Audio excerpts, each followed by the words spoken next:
as you know, does not create jobs. It does not generate revenue. It does not transform lives. Investment does.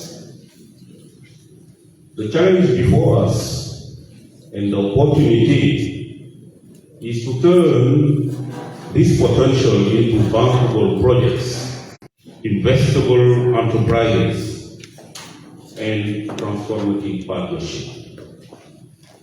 This is why UNDP is here, not just as a development partner, but as a solution partner. A partner committed to help Liberia unlock the full value of private sector-led inclusive and sustainable growth.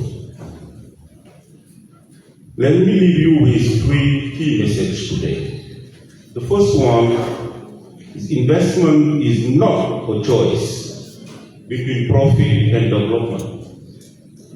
It's about aligning both. Liberia's growth story must be inclusive.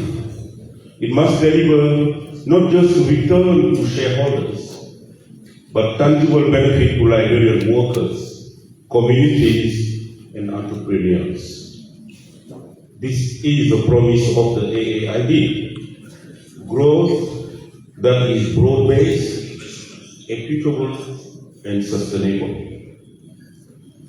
UNDP stands ready to work with the government and the private sector to ensure investment in Liberia creates jobs, enhance skills, protect the environment, and leave no one behind. The second message is the enabling environment matters, and I think Dr. Cook has referred to that.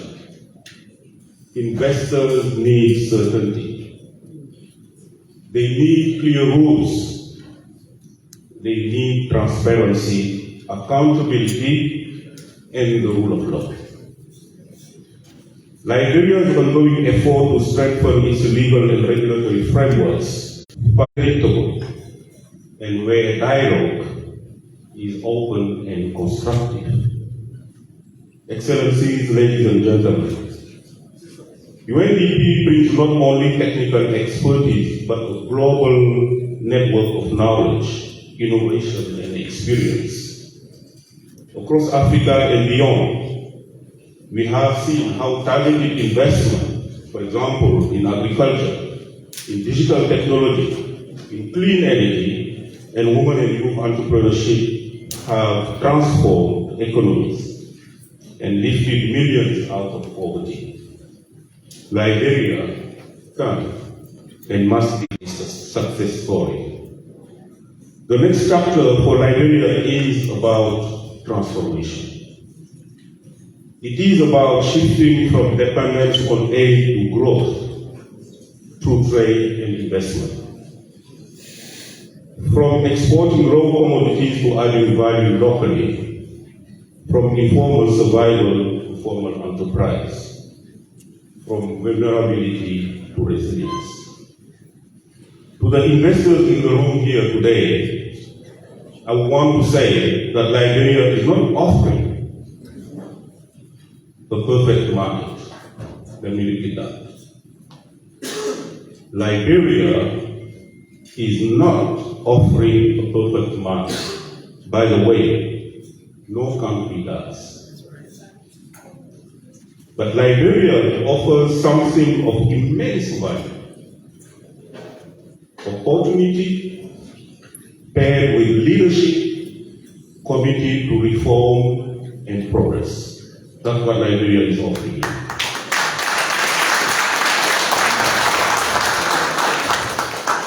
So take the opportunity, take the momentum on that.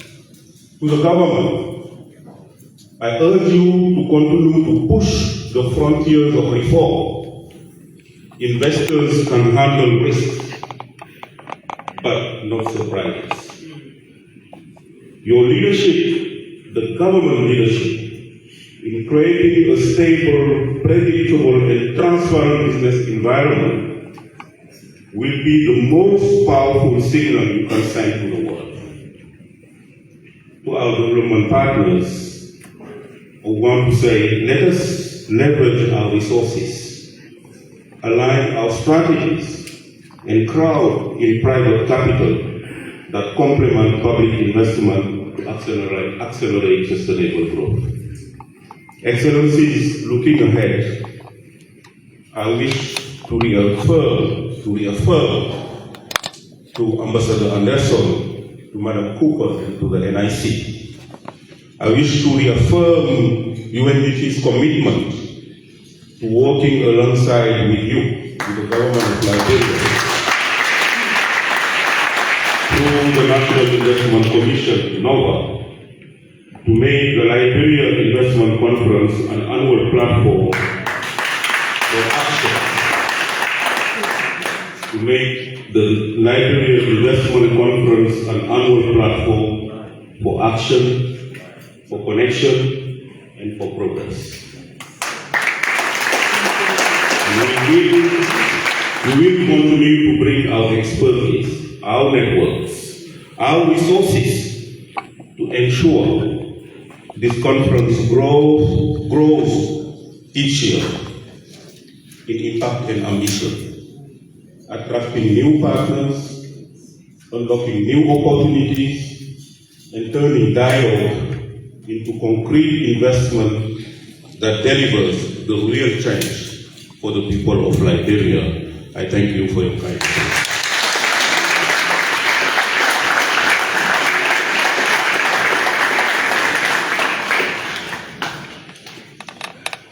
Indeed, the United Nations system has been a reliable partner to Liberia, especially during this dispensation. We see the clear-cut visibility that comes with at every national event in the formulation of our development plan. In fact, the UN resident coordinator co-chairs the committee that put our national development plan together. So thank the United Nations system for such visibility. I'm sure the master of ceremony, before I come, recognized officials of government who were coming in. So I'd like to continue on that part to say you saw somebody coming in that we brought into the platform. It's Senator Nimene Batikwa from Grand Pool Country. And that's why the Senator, welcome. So we'd like to invite the big person of the whole UN system in Liberia, Madam Christine Omotobi, for remarks. She's the United Nations resident coordinator in Liberia. Madam Coordinator, welcome.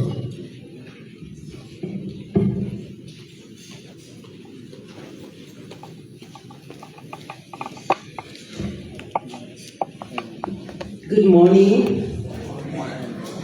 Thank you. Honorable ministers, government partners, the investors, all invited. Allow me to stand on existing protocols. My dear colleagues from the UN, on behalf of the UN family, it's a privilege to be here at the 2025 Liberia Investment Conference. And of course, you have said quite a lot, but normally when there are two or more agencies supporting something, the coordination kicks in. So I saw that UNDP has particularly supported this conference.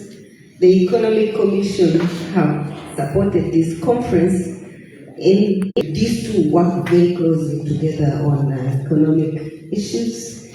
But also we have other agencies, and I see IFAD here. IFAD is very strong on agricultural investments, and other agencies also come in.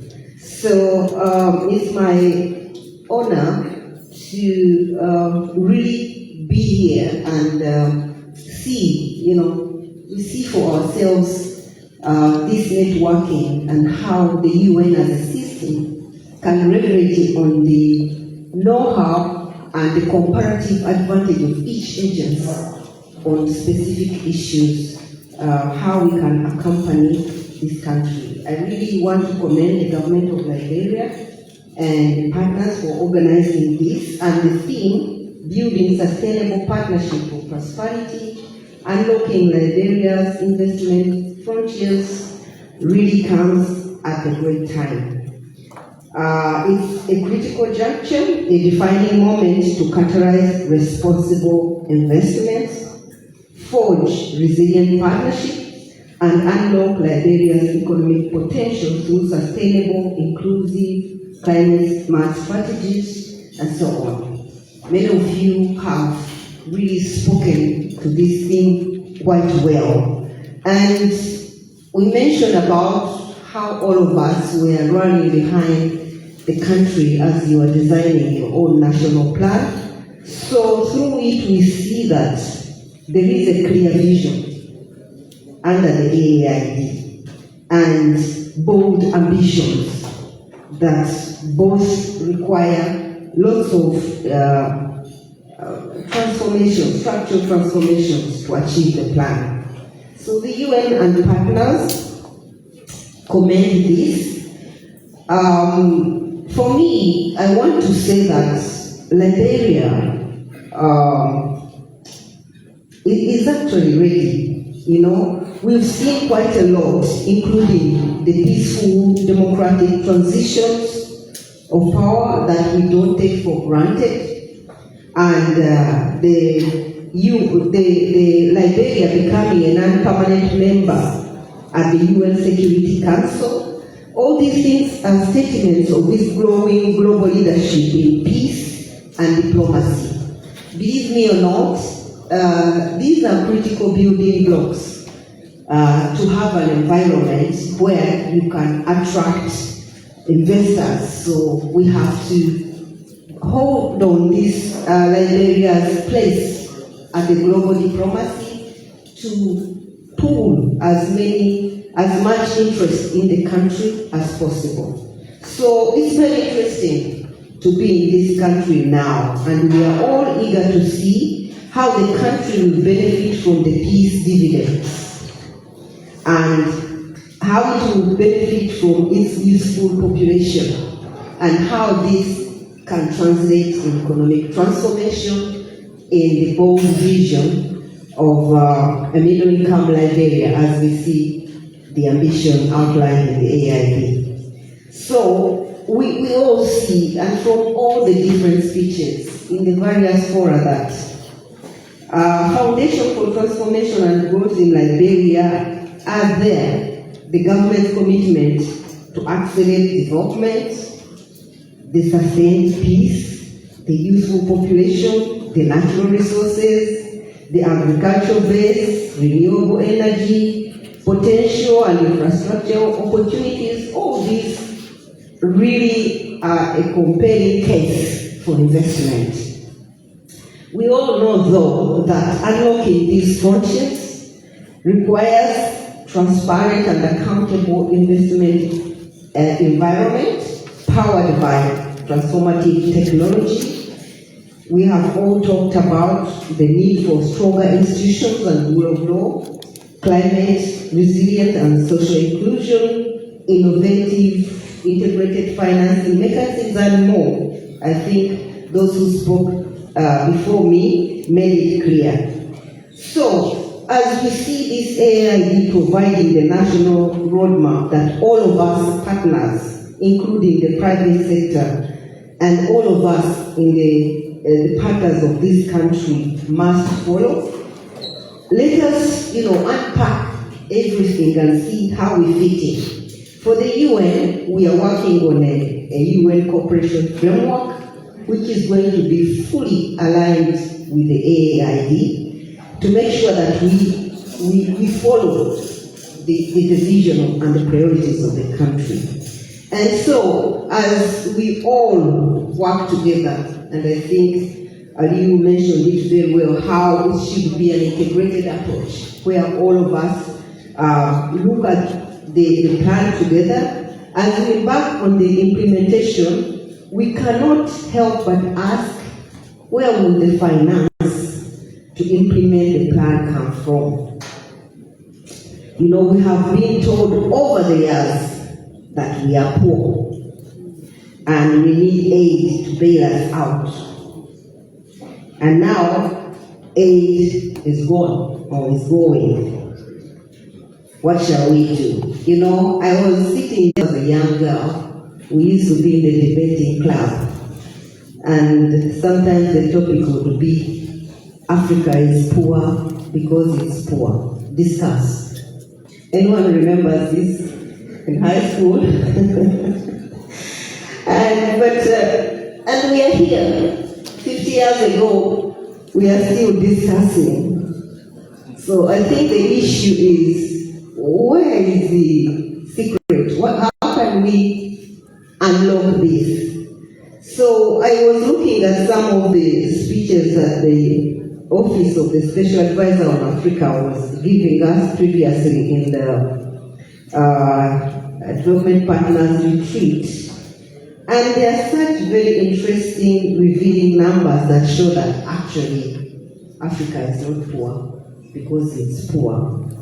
The continent generates over $2.3 trillion annually, 100 billion remittances, private savings is like 427 billion, and these are things that have been researched. Foreign wealth funds, 24 billion, pension funds, 1.3 trillion, public revenues, 483 billion.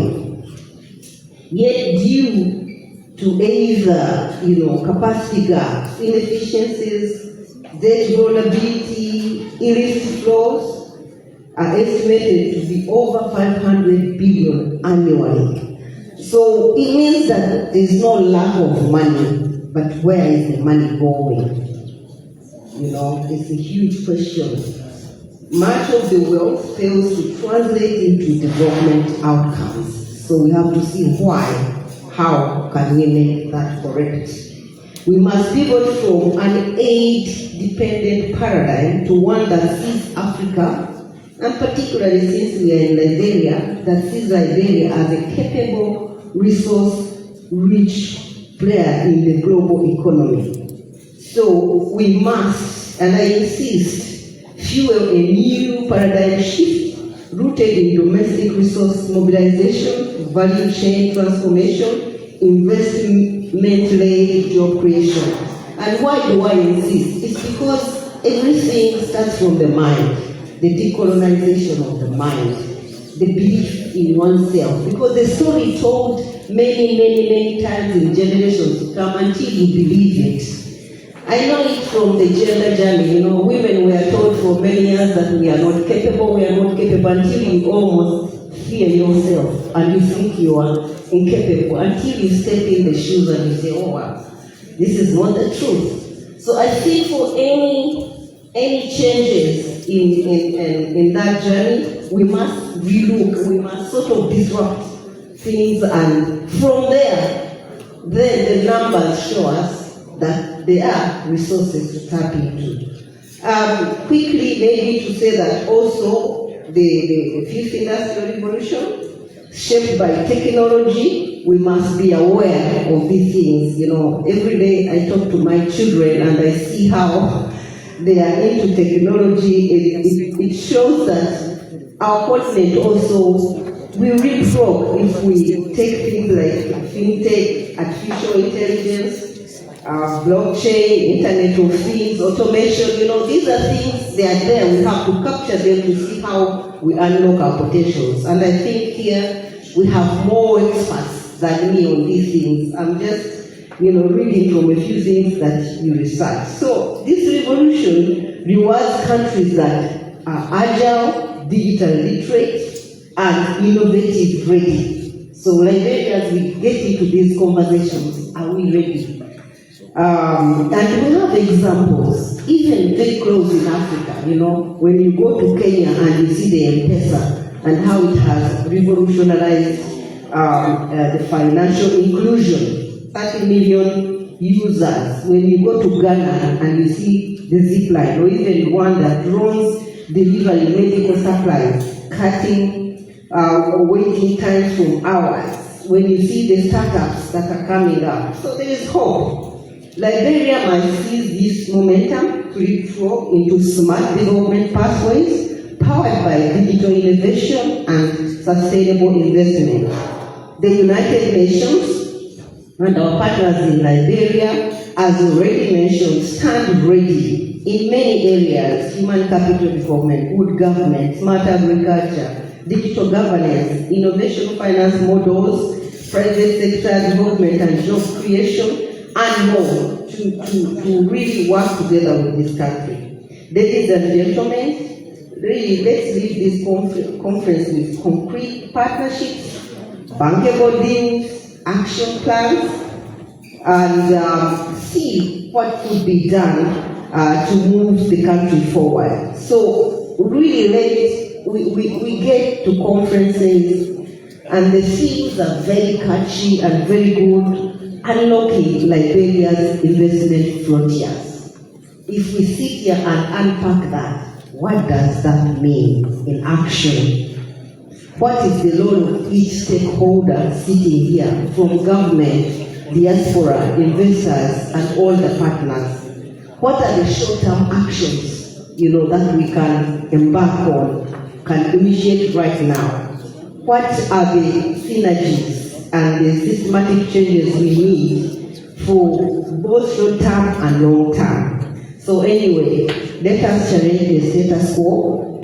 The conference offers a moment to recommit ourselves, and too often let's stop just big words and all that, but translate all this into things that can benefit our people.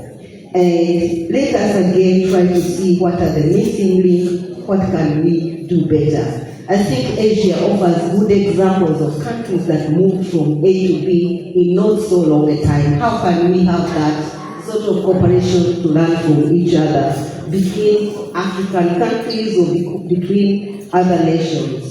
So as I close again, we recommend and the suggestion that our UNDP colleague have said, reaffirmed by ECA and other partners, to support this as an annual event that brings all these ideas together, but beyond the conference, actions that come out of it that can be really implemented, so that we come from ideas to investments to shape a resilient, inclusive, and prosperous Liberia is what we can offer as partners. But what we know is that Liberia is in the lead.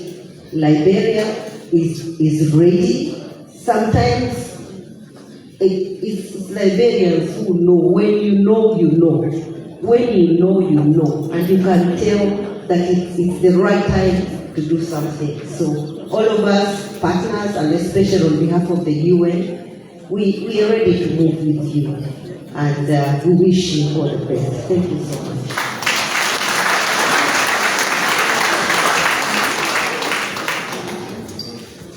We want to thank the UN Resident Coordinator for those insightful comments. We will quickly take two of our partners who are very engaged in our pending meeting already late. That's the United States Ambassador Monroe and the Chinese Ambassador both. Our present schedule that they have to leave. So we now call on the Deputy Chief of Mission of the U.S. Embassy for remarks. And we encourage all of the other speakers who will come here after to please straighten out your time because we're running late. Thank you, sir. One more time, aloha and howdy. All protocols being observed. Again, my name is Joseph Drosny. I'm the new Deputy Chief of Mission at the U.S. Embassy here in Monrovia. It's a distinct honor to join you for this event, particularly as it follows so soon after President Boracay's historic participation last week in the 6th Leader Africa talks hosted by President Trump at the White House. There, President Trump expressed the United States' commitment to strengthening our relationship in Africa through economic development efforts that benefit both the United States and its partners. As President Trump said, we have a unique opportunity to examine the current landscape of bilateral trade, investment, and economic cooperation between our two nations. President Borkai rightly pointed out to Liberia's rich resources and democratic stability. This conference underscores the many opportunities arising from the clear fact that Liberia is open for business. By leveraging these opportunities, we can create jobs, stimulate for innovation, and enhance the quality of life for the people of Liberia. Moreover, discussions today will highlight the importance of creating and enabling an environment for business to thrive, supported by sound policies and strong institutions. And by working collaboratively, we can overcome the challenges, seize opportunities, and build a brighter future for both the United States and Liberia. I commend the organizers for this conference and wish you all success. Thank you very much.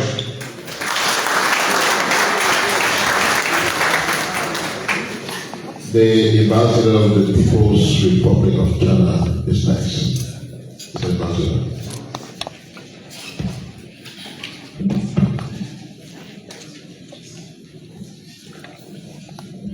Thank you. Good morning. All protocol observed. It's a great honor to speak today at this important conference. First, I would extend warm congratulations on the inauguration of this conference. Liberia is a vibrant land brimming with countless opportunities. Under President Borkai's leadership, Liberia has ushered in a new era characterized by political and social stability, sustained economic growth, and continuous social advancement. The improving public security situation, abundant natural resources, youthful and dynamic demographic profile, ambitious industrial policies, and increasingly open market in Liberia present tremendous potential and promising opportunities for investors worldwide. Please allow me to share two observations. First, investment requires openness and cooperation, mutual benefit, and win-win outcomes. At this moment, we are witnessing a troubling global trend: the persistent rise of unilateralism and protectionism, the growing politicization of economic issues, and artificial fragmentation of world markets. Particularly alarming is some countries' tariff offensive against the world. Such unilateral actions severely undermine the international economic and trade order, disproportionately impact Africa's economic development, and put African nations to resolve to attract investment and build open economies as test. Open cooperation represents the right path forward. Mutual benefit and win-win outcomes reflect our shared aspiration. China remains committed to creating new opportunities for the world through the achievements of Chinese modernization and to providing fresh momentum for partners, including Liberia, through its vast market. On June 11th, the Ministerial meeting of coordinators on the implementation of outcomes of the Beijing Summit of the Forum on China-African Cooperation, FOCA, convened in China. Honorable Minister Takosel were there. At the conference, China pledged its willingness to expand the zero tariff treatment for 100% tariff lines to all 53 African countries having diplomatic relations with China. For the list of developed countries in Africa, which already enjoy the zero tariff treatment, China will roll out measures of market access, inspection and quarantine, and customs clearance to boost trade in goods, enhance skills and technical training, and expand the promotion of quality products. China is willing to deepen the implementation of the 10 partnership actions with the African side, especially to strengthen cooperation in key areas such as green industry, e-commerce and e-payment, AI and technology, and to deepen cooperation in the fields of security, finance, and the rule of law, so as to push forward the high-quality development of China-African cooperation. The implementation of these initiatives will undoubtedly add strong impetus to the international community's efforts to increase investment in Africa. Second, investment demands trustworthy partnership. At the 2024 Beijing Summit of the FOCA, President Xi Jinping and President Joseph Boakai elevated our bilateral relations to a strategic partnership. Under their strategic guidance, our bilateral mutual trust has deepened, yielding substantive outcomes across the board.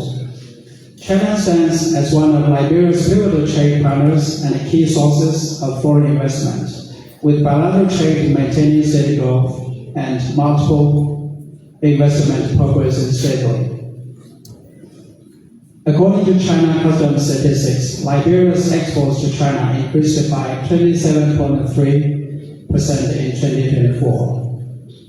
According to incomplete statistics, Chinese enterprises have invested more than $1 billion in Liberia, establishing China as a major investment source. With the implementation of zero tariff policies and bilateral trade facilitation measures, more Liberia products will enter the Chinese market, creating favorable conditions for Liberia to attract investment, generate employment, upgrade manufacturing, and extend industrial value chains. The Chinese government encourages the Chinese enterprises to invest in Liberia. I'm confident that more and more Chinese investors will come and explore opportunities here. Ladies and gentlemen, looking ahead, the prospects for deepening China-Liberia investment cooperation remain vast, with significant potential for cooperation in industry and supply chain cooperation and integration. To further advance our bilateral investment partnership, may I propose the following? First, enhancing strategic synergy actively promotes the alignment between China's modernization drive and Liberia's arrest agenda, with the deepening implementation of the China-Africa Partnership for Common Development Framework Agreement. I'm confident to identify more converging interests and deliver additional flagship cooperation projects. Second, streamline the business environment. We encourage the Liberian government to maintain an open, equitable, transparent, stable, and predictable business environment for all investors. China is ready to sign and implement bilateral investment promotion and facilitation agreement with Liberia. Third, pioneer emerging sectors while consolidating traditional cooperation. We should vigorously expand investment in green economy, such as renewable energy and environmental technologies. Also, in the area of digital transformation, including AI, e-commerce, smart cities, tech innovation, and smart agri-mining, to cultivate new growth engines. Fourth, strengthening institutional frameworks. Fully leverage existing bilateral economic mechanisms to facilitate real-time information exchange, address operational challenges, and provide targeted corporate guidance. Fifth, fostering people-to-people bonds. Investment thrives on mutual understanding. We advocate enhanced exchange between business communities, think tanks, and media organizations to solidify public support for cooperation. Ladies and gentlemen, my embassy will serve as a bridge and catalyst for our investment partnership. We are committed to maintain close cooperation with Liberia stakeholders. Wish the conference a great success, and may our strategic partnership yield more fruitful results. Thank you.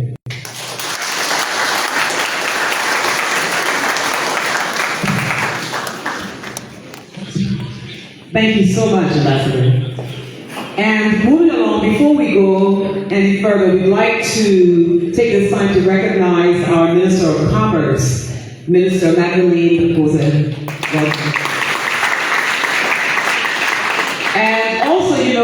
program would not have been possible without our sponsors. So we'd like to start by recognizing Orange, or should we say Orange? And they have done such a phenomenal job in standing firm with NOVA on the planning of this event. So we'd like for you to also know that Orange is a partner, and we're very excited by all that they have done to make this possible. And also this event has been in collaboration with the Vice President of Liberia's office, as well as the National Investment Commission. So we'd like to make sure we also mention that. And we'll continue to list some of our sponsors as we continue. Now we'd like to call on His Excellency Lahome Ramoni, Plenipotentiary Minister and Charge d'Affaires of the Kingdom of Morocco. Welcome.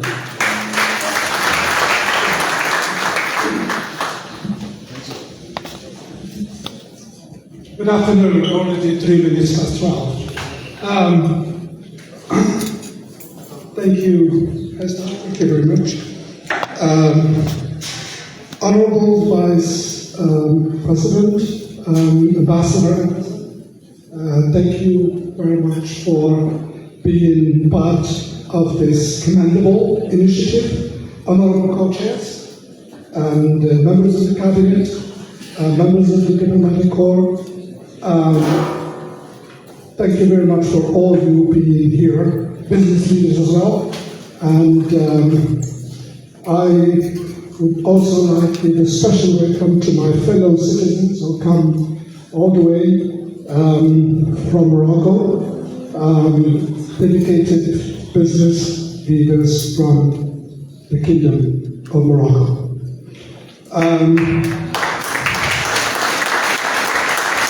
Ladies and gentlemen, for decades, Africa has been in the news. Conflicts, wars, pandemics, schools, and in other words, Africa was always associated, unfortunately, with violent extremism, ethnic, religious, sectarianism. Today, Africa is the news. And Liberia is in the news today with the president. So, the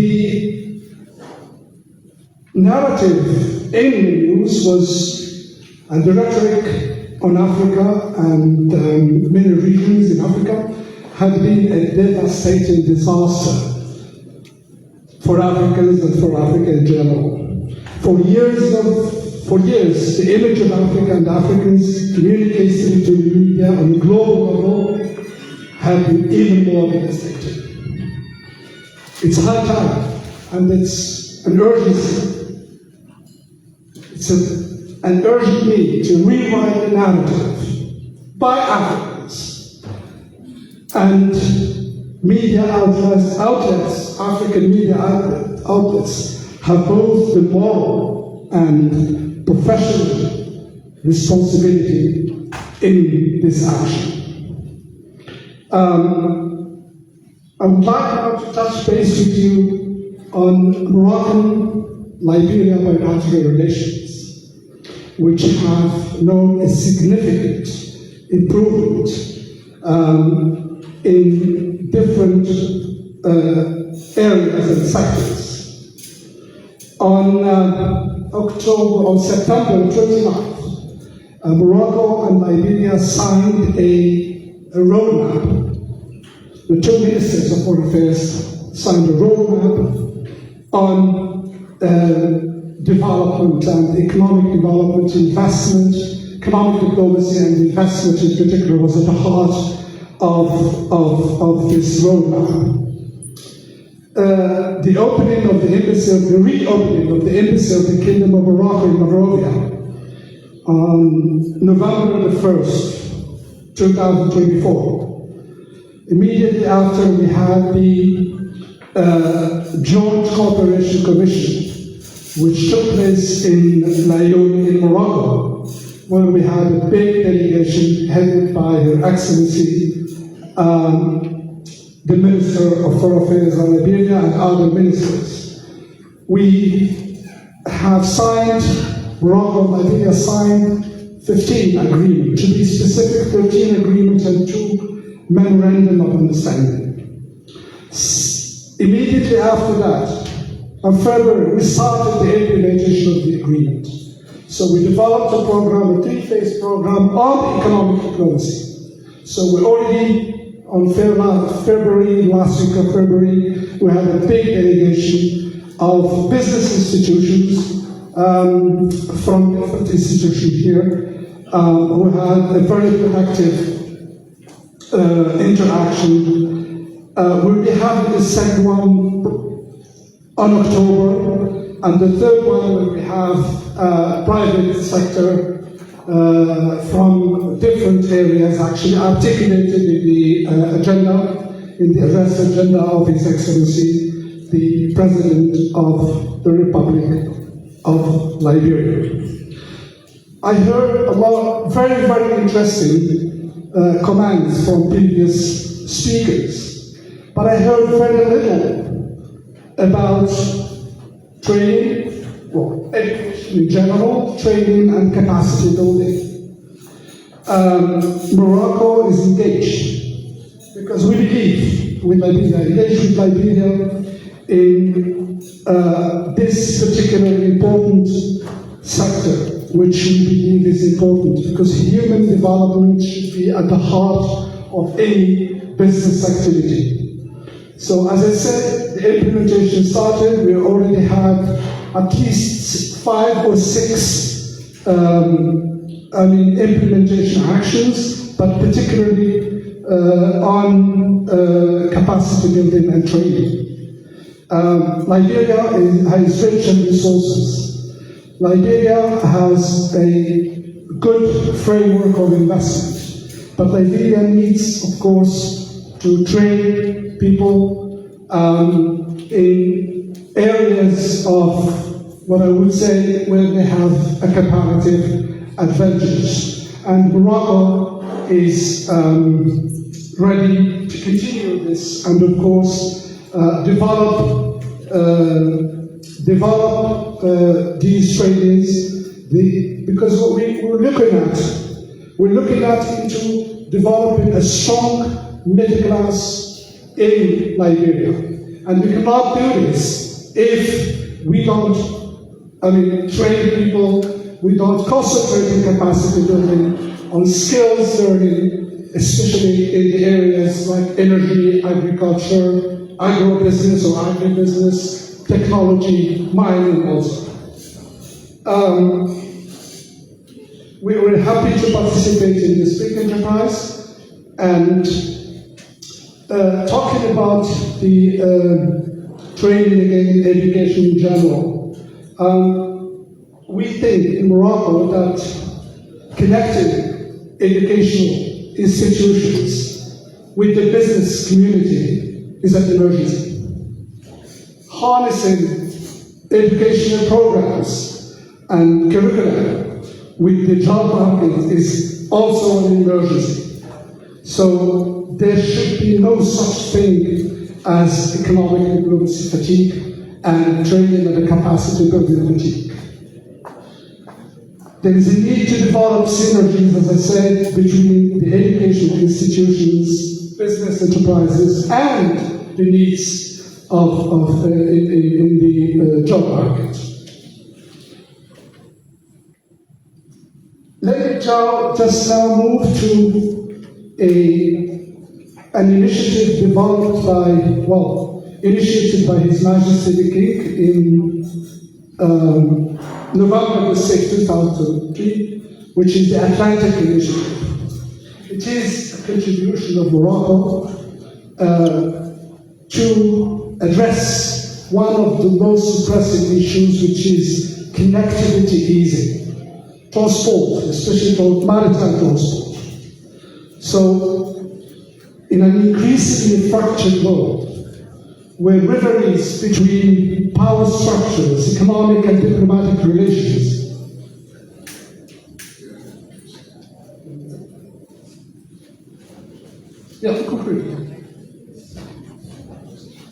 So So Africa is becoming a central space for global geostrategic reshaping.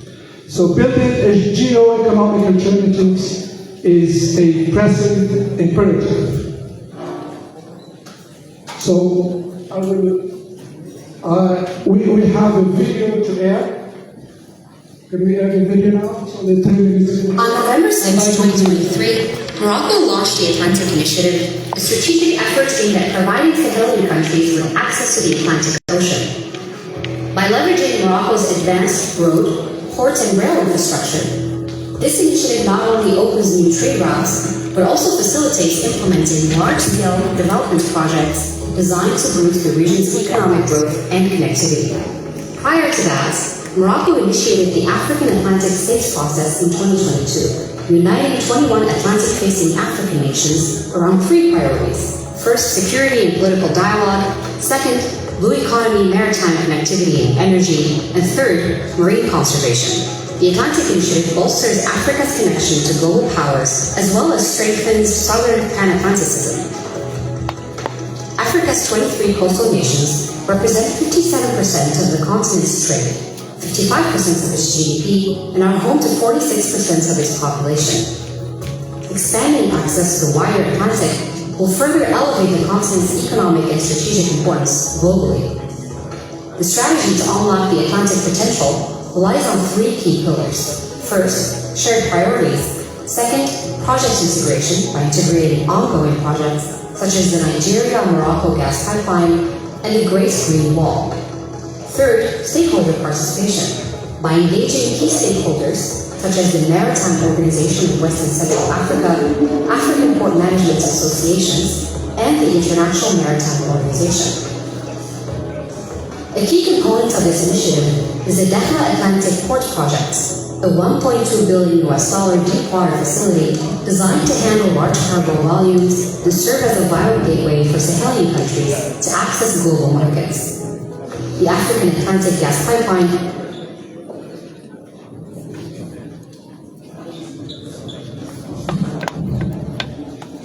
distinguished guests, ladies and gentlemen, I'm pleased and honored to announce the arrival of Honorable Jeremiah Fanafoum, Vice President of the Republic of Liberia,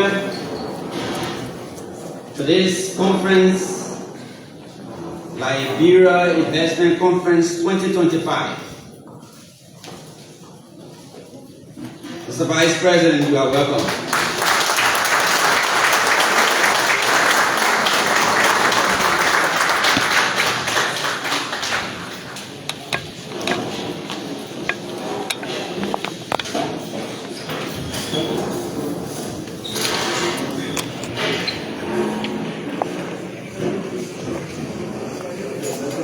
Thank you. Let's continue with what we were viewing. According to him, we have less than 3 minutes for the conclusion. Please continue. 2023, Morocco launched the Atlantic Initiative, a strategic effort aimed at providing Sahelian countries with access to the Atlantic Ocean. By leveraging Morocco's advanced road, port, and rail infrastructure, this initiative not only opens new trade routes, but also facilitates implementing large-scale development projects designed to boost the region's economic growth and connectivity. Prior to that, Morocco initiated the African Atlantic States process in 2022, uniting 21 Atlantic-facing African nations around 3 priorities. First, security and political dialogue. Second, blue economy, maritime connectivity and energy. And third, marine conservation. The Atlantic Initiative bolsters Africa's connection to global powers, as well as strengthens southern Pan-Atlanticism. Africa's 23 coastal nations represent 57% of the continent's trade, 55% of its GDP, and are home to 46% of its population. Expanding access to the wider Atlantic will further elevate the continent's economic and strategic importance globally. The strategy to unlock the Atlantic potential relies on 3 key pillars. First, shared priorities. Second, project integration by integrating ongoing projects such as the Nigeria-Morocco gas pipeline and the Great Green Wall. Third, stakeholder participation by engaging key stakeholders such as the Maritime Organization of West and Central Africa, African Port Management Associations, and the International Maritime Organization. A key component of this initiative is the Dakhla Atlantic Port Project, a $1.2 billion deep water facility designed to handle large cargo volumes and serve as a vital gateway for Sahelian countries to access global markets. The African Atlantic Gas Pipeline is another cornerstone of Morocco's regional vision. This $25 billion energy project aims to link Nigeria to Morocco through an extensive pipeline network transversing multiple West African countries: Nigeria, Mauritania, Senegal, Gambia, Guinea-Bissau, Sierra Leone, Ghana, Guinea, Liberia, Benin, and Cote d'Ivoire. These countries have all signed agreements with Morocco to launch the project. The project aims to create economic corridors by enhancing the quality of land and maritime infrastructure in the Sahel. Also, it directly addresses the infrastructure issue, which is evident in the region, where high trade costs have long hindered accessibility to international markets. On December 23, 2023, the Ministerial Coordination meeting took place in Marrakesh, with foreign ministers of Burkina Faso, Mali, Niger, and Chad expressing support for the international initiative. On the sidelines of the 79th United Nations General Assembly, Morocco and several Sahel countries highlighted the progress made under His Majesty King Mohammed VI to facilitate access to the Atlantic Ocean for the Sahel states. These diplomatic meetings reaffirmed their commitment to the initiative. As the Atlantic Initiative opens new avenues for cooperation, it also occurs within a complex regional landscape. 5 military coups succeeded in 5 different countries: in Mali, Burkina Faso, Guinea, Niger, and Gabon, while 3 other nations, Tunisia, Chad, and Sudan, had constitutional coups. Sanctions were imposed to apply pressure on those who seek power by force or defy the constitution, in the hopes of restoring democratic systems. However, these sanctions had significant impact on the livelihoods of populations. These coups have led to fragmentation within regional organizations, like the Economic Community of West African States. Countries such as Burkina Faso, Mali, and Niger have withdrawn from ECOWAS, while the formation of the Alliance of Sahel States in early 2024 by the same nations signals a realignment of political forces within the region. Within this context, Morocco's strategic infrastructure initiatives present a transformative model offering a holistic approach to regional integration. The Atlantic Initiative, with its focus on maritime and energy projects, provides a foundation for strengthening both economic and political ties across Africa and beyond. So how would the Atlantic Initiative benefit Sahelian landlocked countries? Mali's economy relies heavily on gold, cotton, and livestock exports. The benefits lie in reducing transport costs, enhance port access to the initiative's economic framework, but strengthen the competitiveness of Mali's mining and agricultural sectors. Niger's uranium and crude oil sectors stand to gain significantly from improved export routes and reduced transport costs, overcoming the current limitations on port access, compounded by the country's withdrawal from ECOWAS. Burkina Faso's gold and cotton sectors would benefit from streamlined access to global markets through the maritime transport networks envisioned in the Atlantic Initiative. Improved connectivity to global markets would reduce Chad's dependence on limited regional trade routes, while enhanced energy access could stimulate the growth of local processing industries. While challenges remain, Morocco's Atlantic Initiative represents a forward-looking solution to unlock Africa's potential, promoting long-term prosperity and regional cooperation in the face of current instability.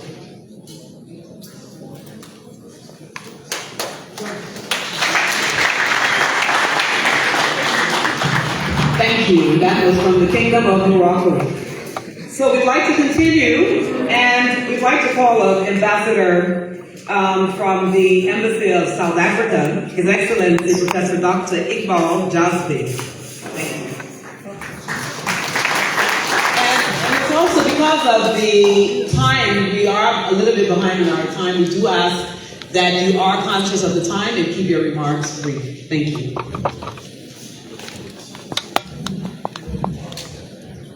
Your Excellency, Vice President, Jeremiah, our distinguished ladies and gentlemen, including my colleagues from the diplomatic corps. In the interest of time, I'm sure we're all looking forward to listening to His Excellency. I'm going to concentrate on two key points. One is the idea of investment as a key component in any country's development and economy. And the second is the role of women in the development of countries. So let me start with the role our mothers have played. So when I saw the program today, I was happy to see that this program is also applying the gender parity rule in the African Union. I'm always proud to say the only international multilateral body in the world which applies the gender parity rule of 50% women and 50% men is the African Union. So today you can see the gender parity rule. You can also see it next to the Vice President, His Excellency, the UN Economic Commissioner, seated beside him. And you can see it in the organizing of this investment conference. Whether it's Liberia, whether it is South Africa, who are the majority of roses? There you are. One. If you look at the statistics in Liberia, you look at the statistics in South Africa, it is women who will queue up and vote.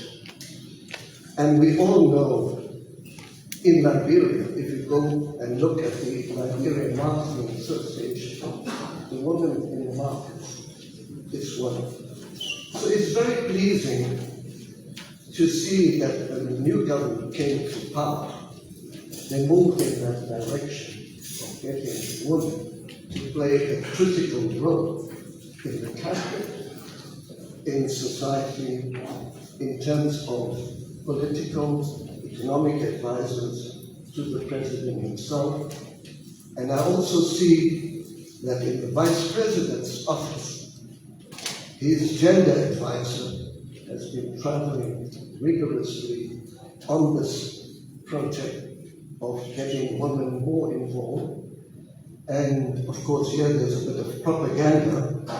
She made a visit recently to Cape Town. So for us as the government of South Africa, this is an important issue. And I know His Excellency, the Vice President, was recently at the Gender Caucus at the legislature of Liberia to deal with the same issue.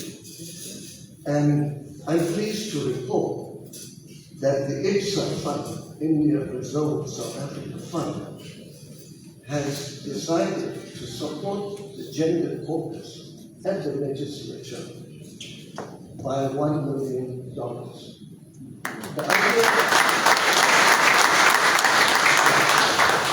The idea to have it in paper, we all know, is the easy part in life. But the idea of implementing is that long journey where we all have to work together. So in this broader context of the issue of investment, I recall when President Bokai last year opened this conference, he mentioned he's been to many investment conferences all over the world, but it's the first time he's attending an investment conference in Liberia. So I'm happy this year there's better participation in this conference for investment.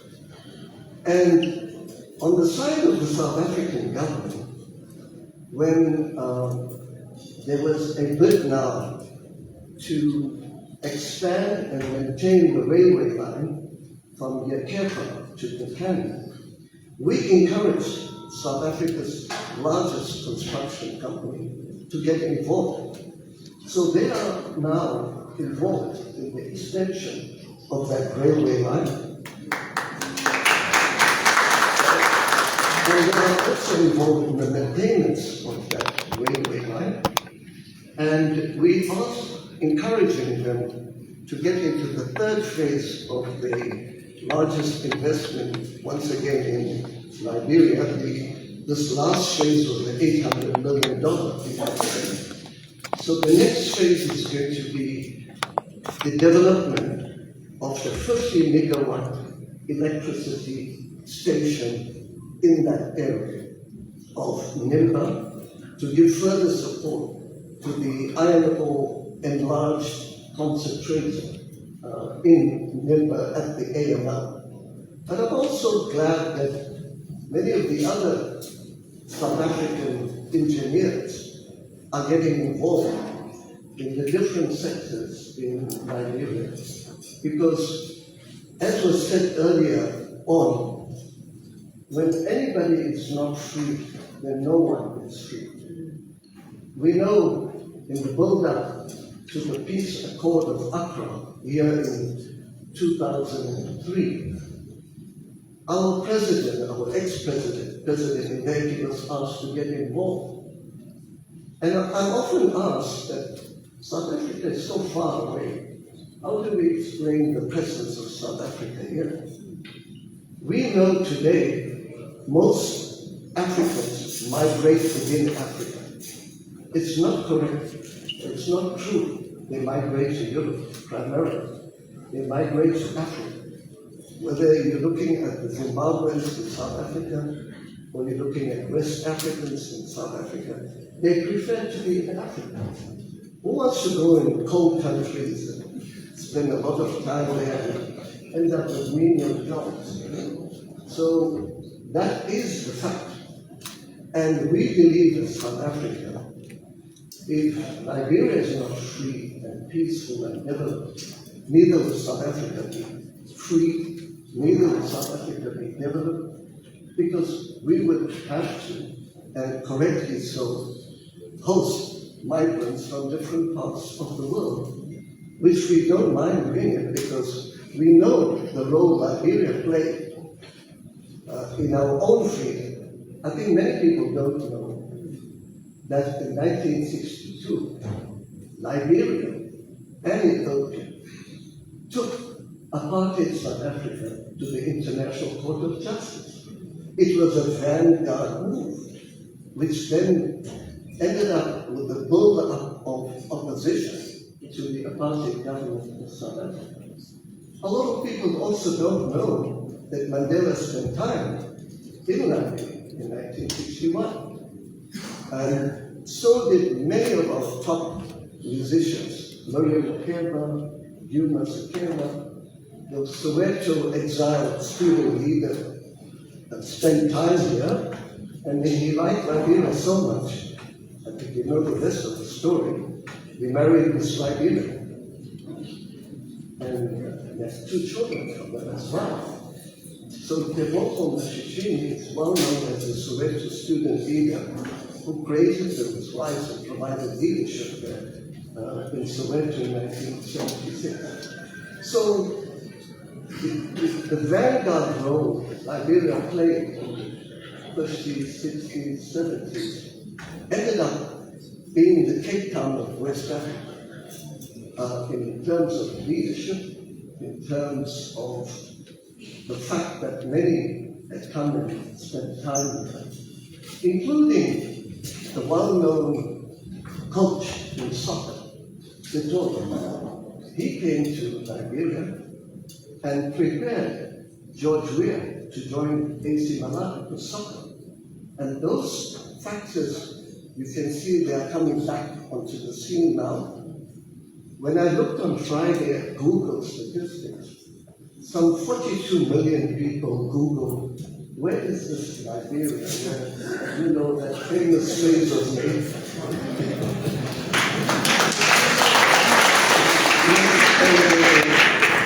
And the other aspect which you can see that while South Africa may be on the tip of Southern Africa, But music is a strong point. You go often to restaurants here, to musical clubs, they would play amapiano. And then also South Africans now know MC Cara, Panto, and all the famous music that you know. Of course, I'm not saying I like that song like Charter. but it shows that the continent is interconnected and that whatever happens here has an impact on South Africa and vice versa. South Africa is the third biggest contributor to the Africa Development Fund, the Africa Development Bank Fund. We believe we must contribute more to the Africa Development Bank and to ensure that the development of the continent continues. And in that regard, we are glad that the Africa Development Bank has its presence here. And we are very glad also the bank's office is right across our embassy there. So we often encourage them to get involved in the arrest agenda, particularly roads, and energy as well. So with those 2 points, I just want to highlight that we want to congratulate Liberia for ratifying this morning, it happened yesterday, sorry, but it's in the news this morning, the African Union Convention for Ending Violence Against Women and Children. Thank you.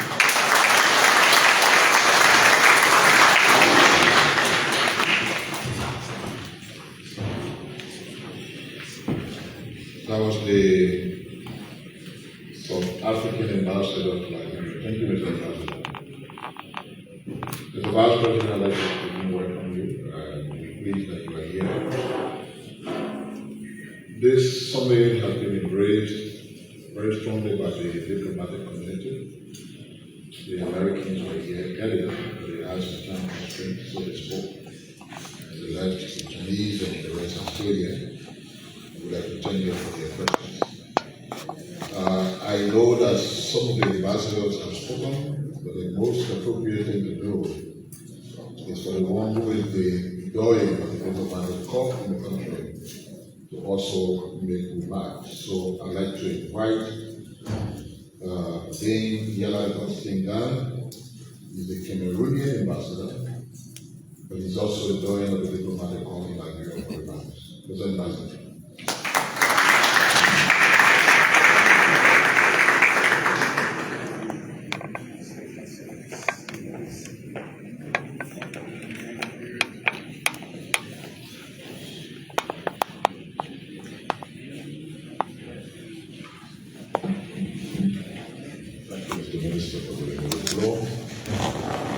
That at the time I speak, His Excellency the Vice President of the Republic, Jeremiah has arrived, so it elevates the whole occasion.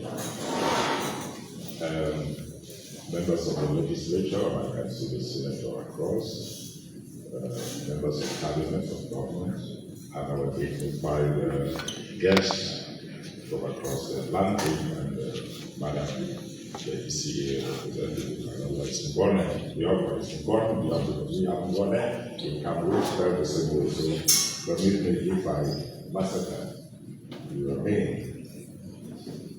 Ladies and gentlemen, my dear colleagues, also the diplomatic board, we are pleased and honored to be at this 2025 Liberia Investment Conference.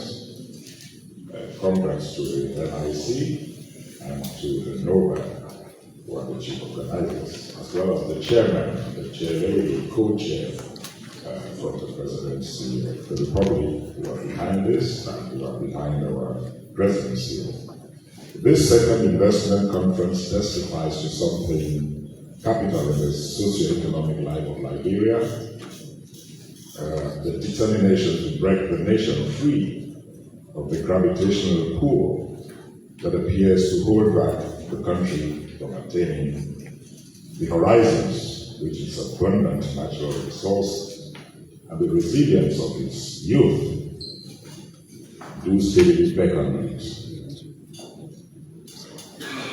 We are talking about investment, and we must, for Liberia especially, and other countries, and I must say that when I take the floor sometimes, being a member and ambassador of a country like Cameroon, which has the same issues, I am embarrassed not to be able to preach my own chapel, as they say, and to be able to speak with the neutrality that is required to require the diplomatic corps, because I must refer to Asia and Africa, to South America, America, US, and to Europe, and it's sometimes a very difficult task. When I know that I have things to say as a Cameroon ambassador, as an African ambassador.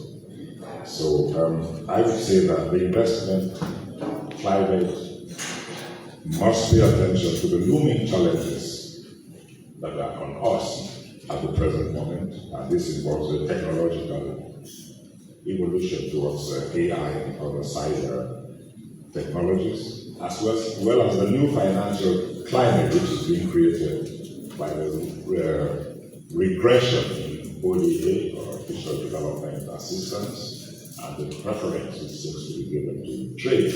And trade means personal interest, and personal interest means confrontational economics. I am very happy to see that we are talking also of partnership, and I'm happy to say the diversification of stakeholders, partners as some call them, is very crucial.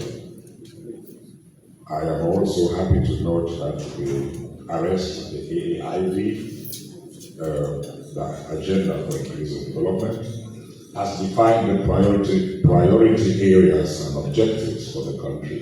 And if we come as foreign investors, it is best to be fair and to align ourselves to the priorities of the country. Because each partner must not come into the country and impose its own preferences. And it will be like a jeep with conflicting parts. It will be an engine, it will be a vehicle, but it will be difficult to maintain. I must also say that we are very proud of the incentives given by Liberia for business, and make the remark that incentives must not only be fiscal incentives. There are areas of labor flexibility and competence, labor capacity, which we must pay attention to.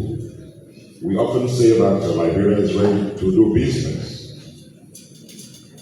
We must be very attentive to what that means, ready to do business. So we're talking about human capacity, moral attractiveness. And in this regard, we are talking about things like corruption, which are spoilers for this readiness to do business. Sometimes I feel that right from our schools and homes and churches, we must teach our children about corruption and respect for public properties and public interests, so that this is an attraction for the investors that we invite. We can see that there are problems across our countries. Cameroon is no exception. About loan reforms, sometimes people will borrow money from banks, and the banks are ready to sell money. Let me put it in those crude terms. That's what banks are. They sell money, and they are ready to sell money so long as you refund their money. And so sometimes there are failures in this regard, and the legal support systems do not support these issues on the back, the lender. So we must be ready to devote also as much time and energy in working for the business companies for which we work. The same as when we go across to America and Europe, we are ready to work double hard. It is known that the African who arrives there is working very, very hard. He is hungry to develop his family. But when we are back in Africa, we don't want to put in that same effort. So these are areas which I think we should pay attention to. And sometimes the banks and the savings have not come deep into our countries. And here I would say, for instance, the work done by African Bank, which is a Cameroon-linked bank with partnerships in Liberia, is a great indication of how we must go. We must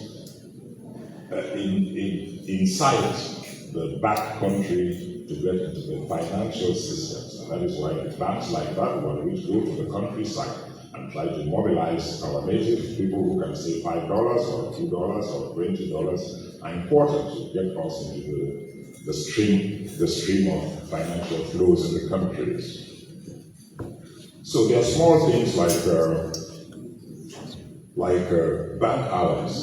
In my country, the bank closes maybe at 4 or 4:30. In Liberia, the bank closes at 2 o'clock.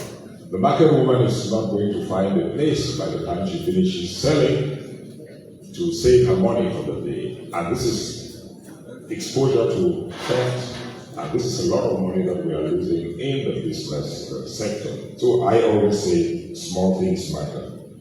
The shopping hours. When I was privileged long ago to get an easy visa to the United States, I would find in New York that the shops are open 10 o'clock and 12 sometimes, and everybody shouting, everything must go. And you see the businessman is selling. In Liberia and maybe some other countries, we have now closed the shops maybe by 5 o'clock. And so there's a lot of money that's passing under our noses, and we don't pay attention to that. There are small business lessons that must be learned from home and school. Nobody climbs a ladder from the top.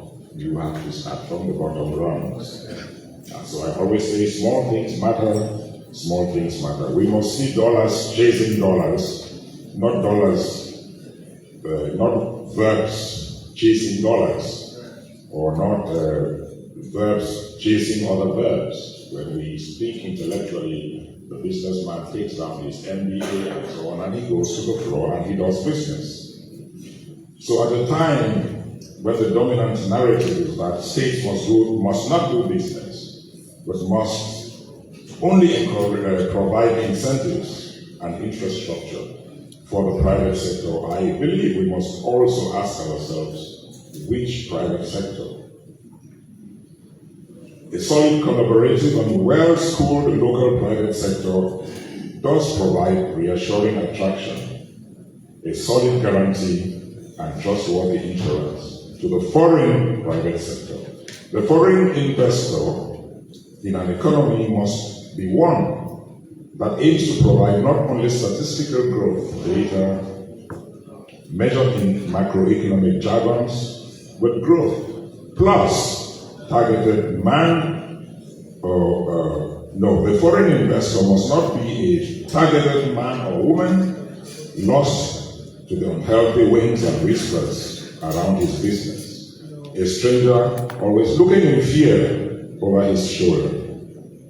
And good business has very little to do with good or bad foreign nationality. It is more to do with fair trading, fair transformation, fair added value.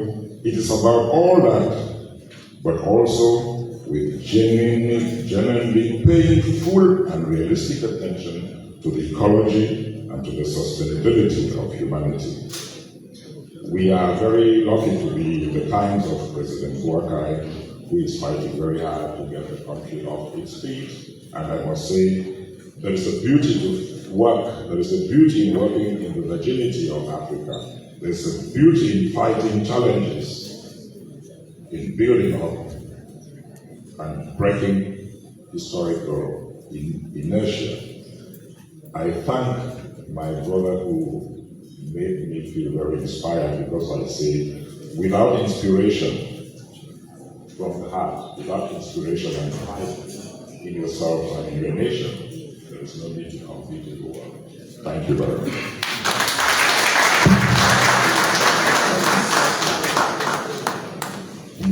Thank you very much, Ambassador. You know, it's great to hear from our diplomatic corps, because they are critical partners in Liberia's development in all areas, especially trade, tourism, and those industries. So we do thank you very much. And now we'll shift gear a little bit and move into hearing from the House of Representatives. We'd like to call on Honorable Fode Fambule. He is the Chairman on Investment and Concession Committee. Welcome.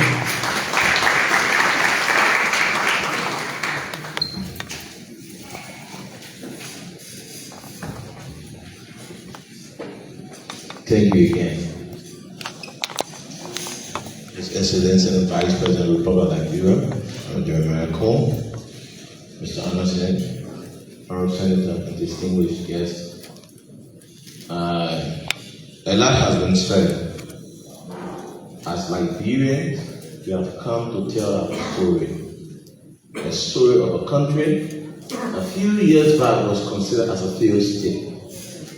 A story of a country that in the last 20 years we have strived that today we can be counted among the members of the Security Council that elected to sit on the country. We have come as a country that is no longer discussing war, but as a country that is now discussing how we all can partner to invest in a country that will bring dividend to your investment. That's the kind of country we are here discussing. As members of the legislature, we want to assure you that the legislature is willing to put in place every mechanism and policy that help drive our investment sector.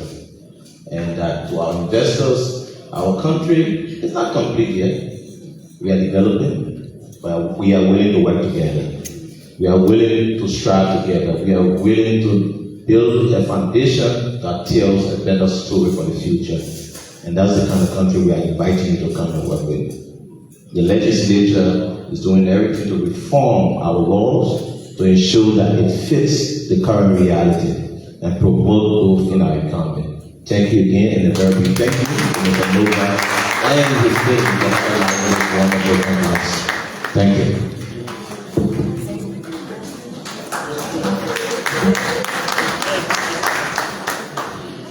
Thank you, Honorable Famula. When I saw the representative coming to the podium with a whole folder in his hand, I was like, we're still struggling with the time management. But thank you very much, sir. You did very well. But we heard from the House of Representatives, and it is a must that we hear from the House of Senate.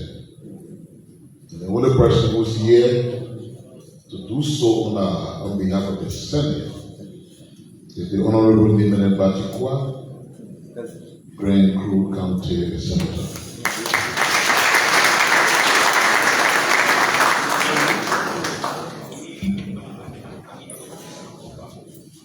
Your Excellency Jeremiah Makum, Vice President of the Republic of Nigeria, my colleague, Chair of Investment Section of the Honorable House of Representatives, members of the Cabinet here,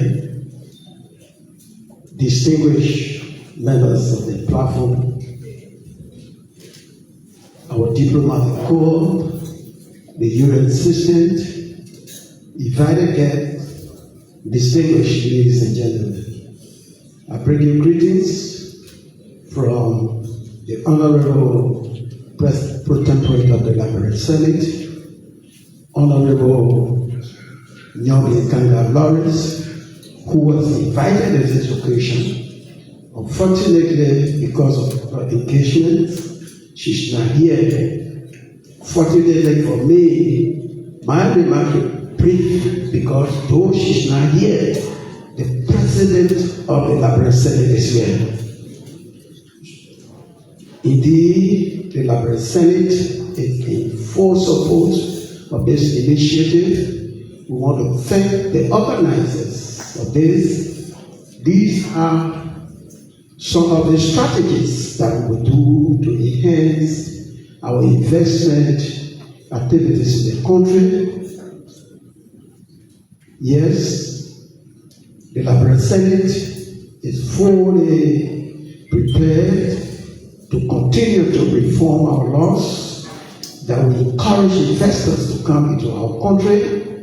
If you may not know, currently we have laws that are very incentive, that provide that incentivize investors. We have the investment incentive code. People who are below 10 million are given short-term incentive according to our laws. people who are above 10 million are given long-term investment incentive. So our laws are friendly. You are in fact protected when you are investing in Liberia. You know already our country is stable. 4 different democratic elections have been held uninterrupted in our country.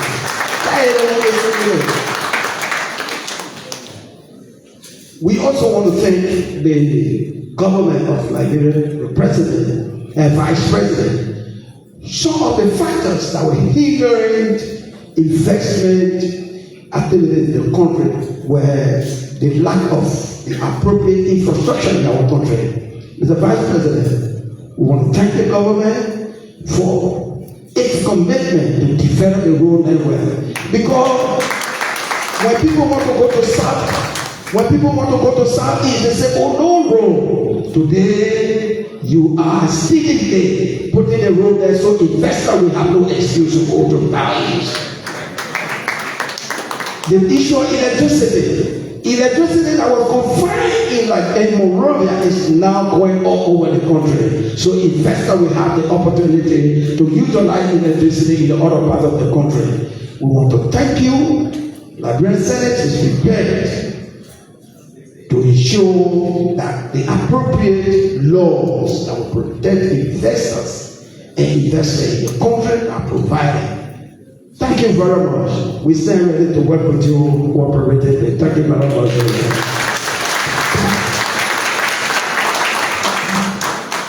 The Honorable Nimenet Ibatikwa.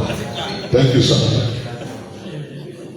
I'm told one of the very important sectors that we're seeking to find investment in is the agricultural sector. And I'm told the Honorable Minister is in the hall. Minister Luta, are you here? Please come forward, sir, on the podium.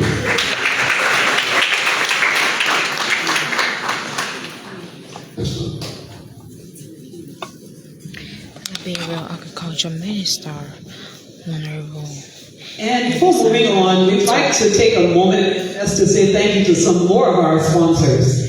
Africa Global Logistics, AGL, B Mountain, Liberian Agricultural Corporation, LAC, LAC, Liberia Food Processing, Inc., UNDP, Aqua Life, the Liberian Registry, Insurance Company of Africa, Cape Hotel, ABK. We want to say thank you to all of you because this event would not have been possible without their support. We now will continue, and we come to what is the crux of the matter. So at this moment, we'd like to now call on our special honored guest speaker for the day.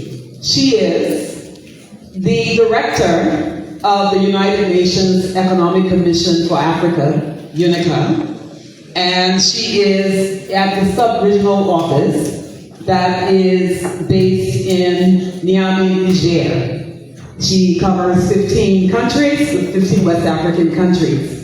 She is an economist and political policy development expert. Please join me in welcoming Ms. Goni Diop to the podium. And I think I got the name right, not Ngoni, but Goni Diop.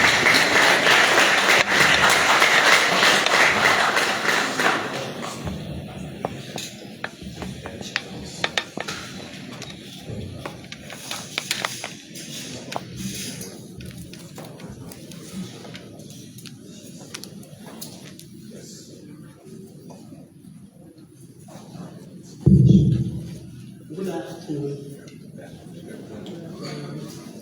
Thank you very much, Madam Moderator and the Minister of Communication. His Excellency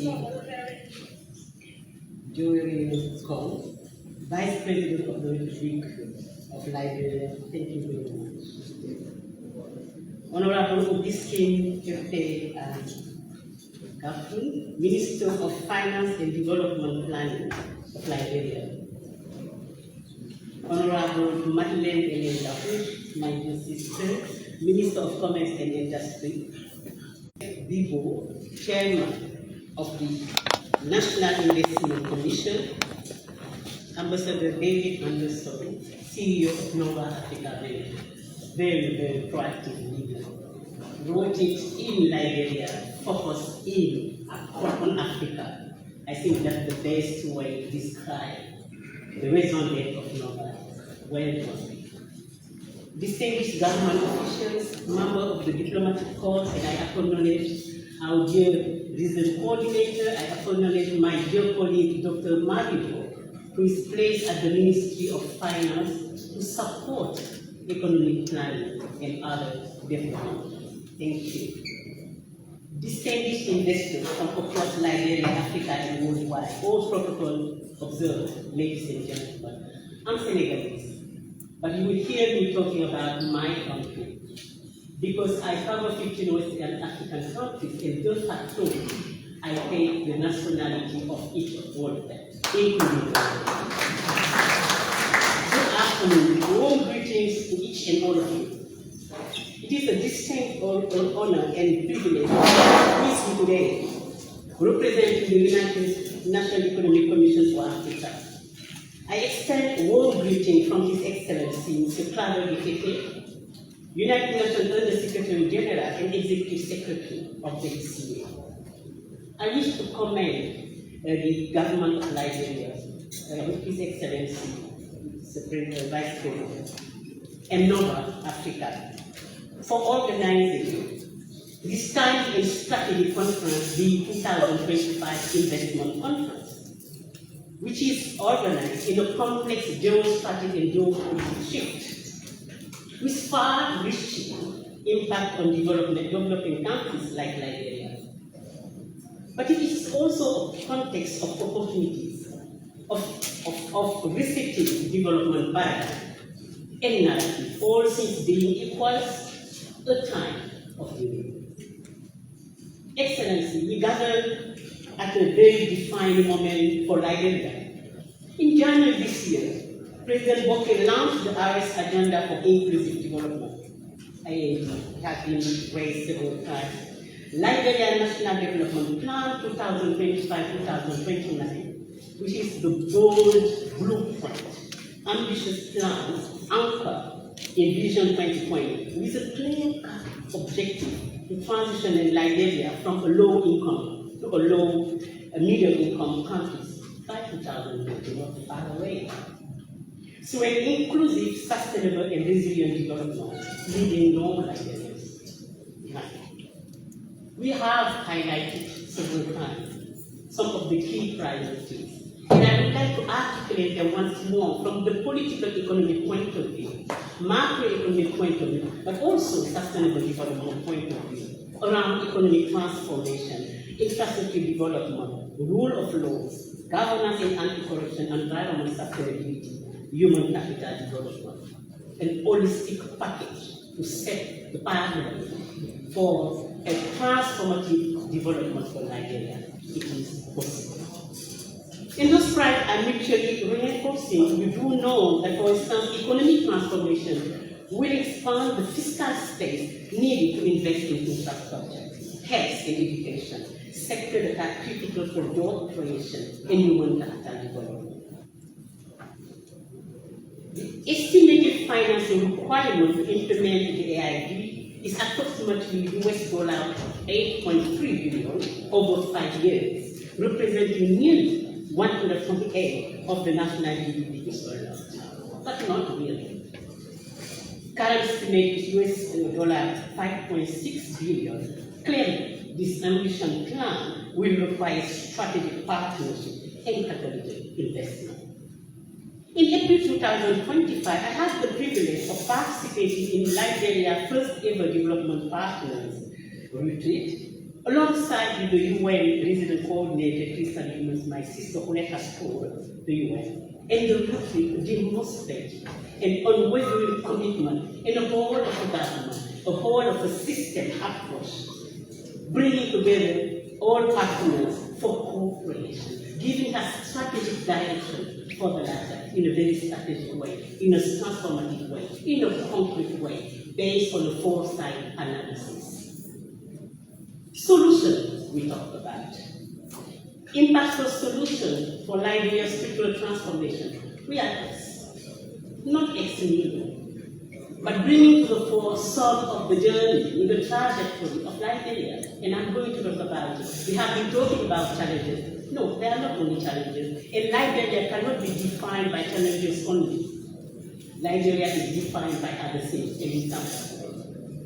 It was evident that under President Bokai leadership, the foundation is being laid for a bold chapter, what we may call Liberia 2.0, a national transformation anchor on ownership, inclusion, resilience, transformation change.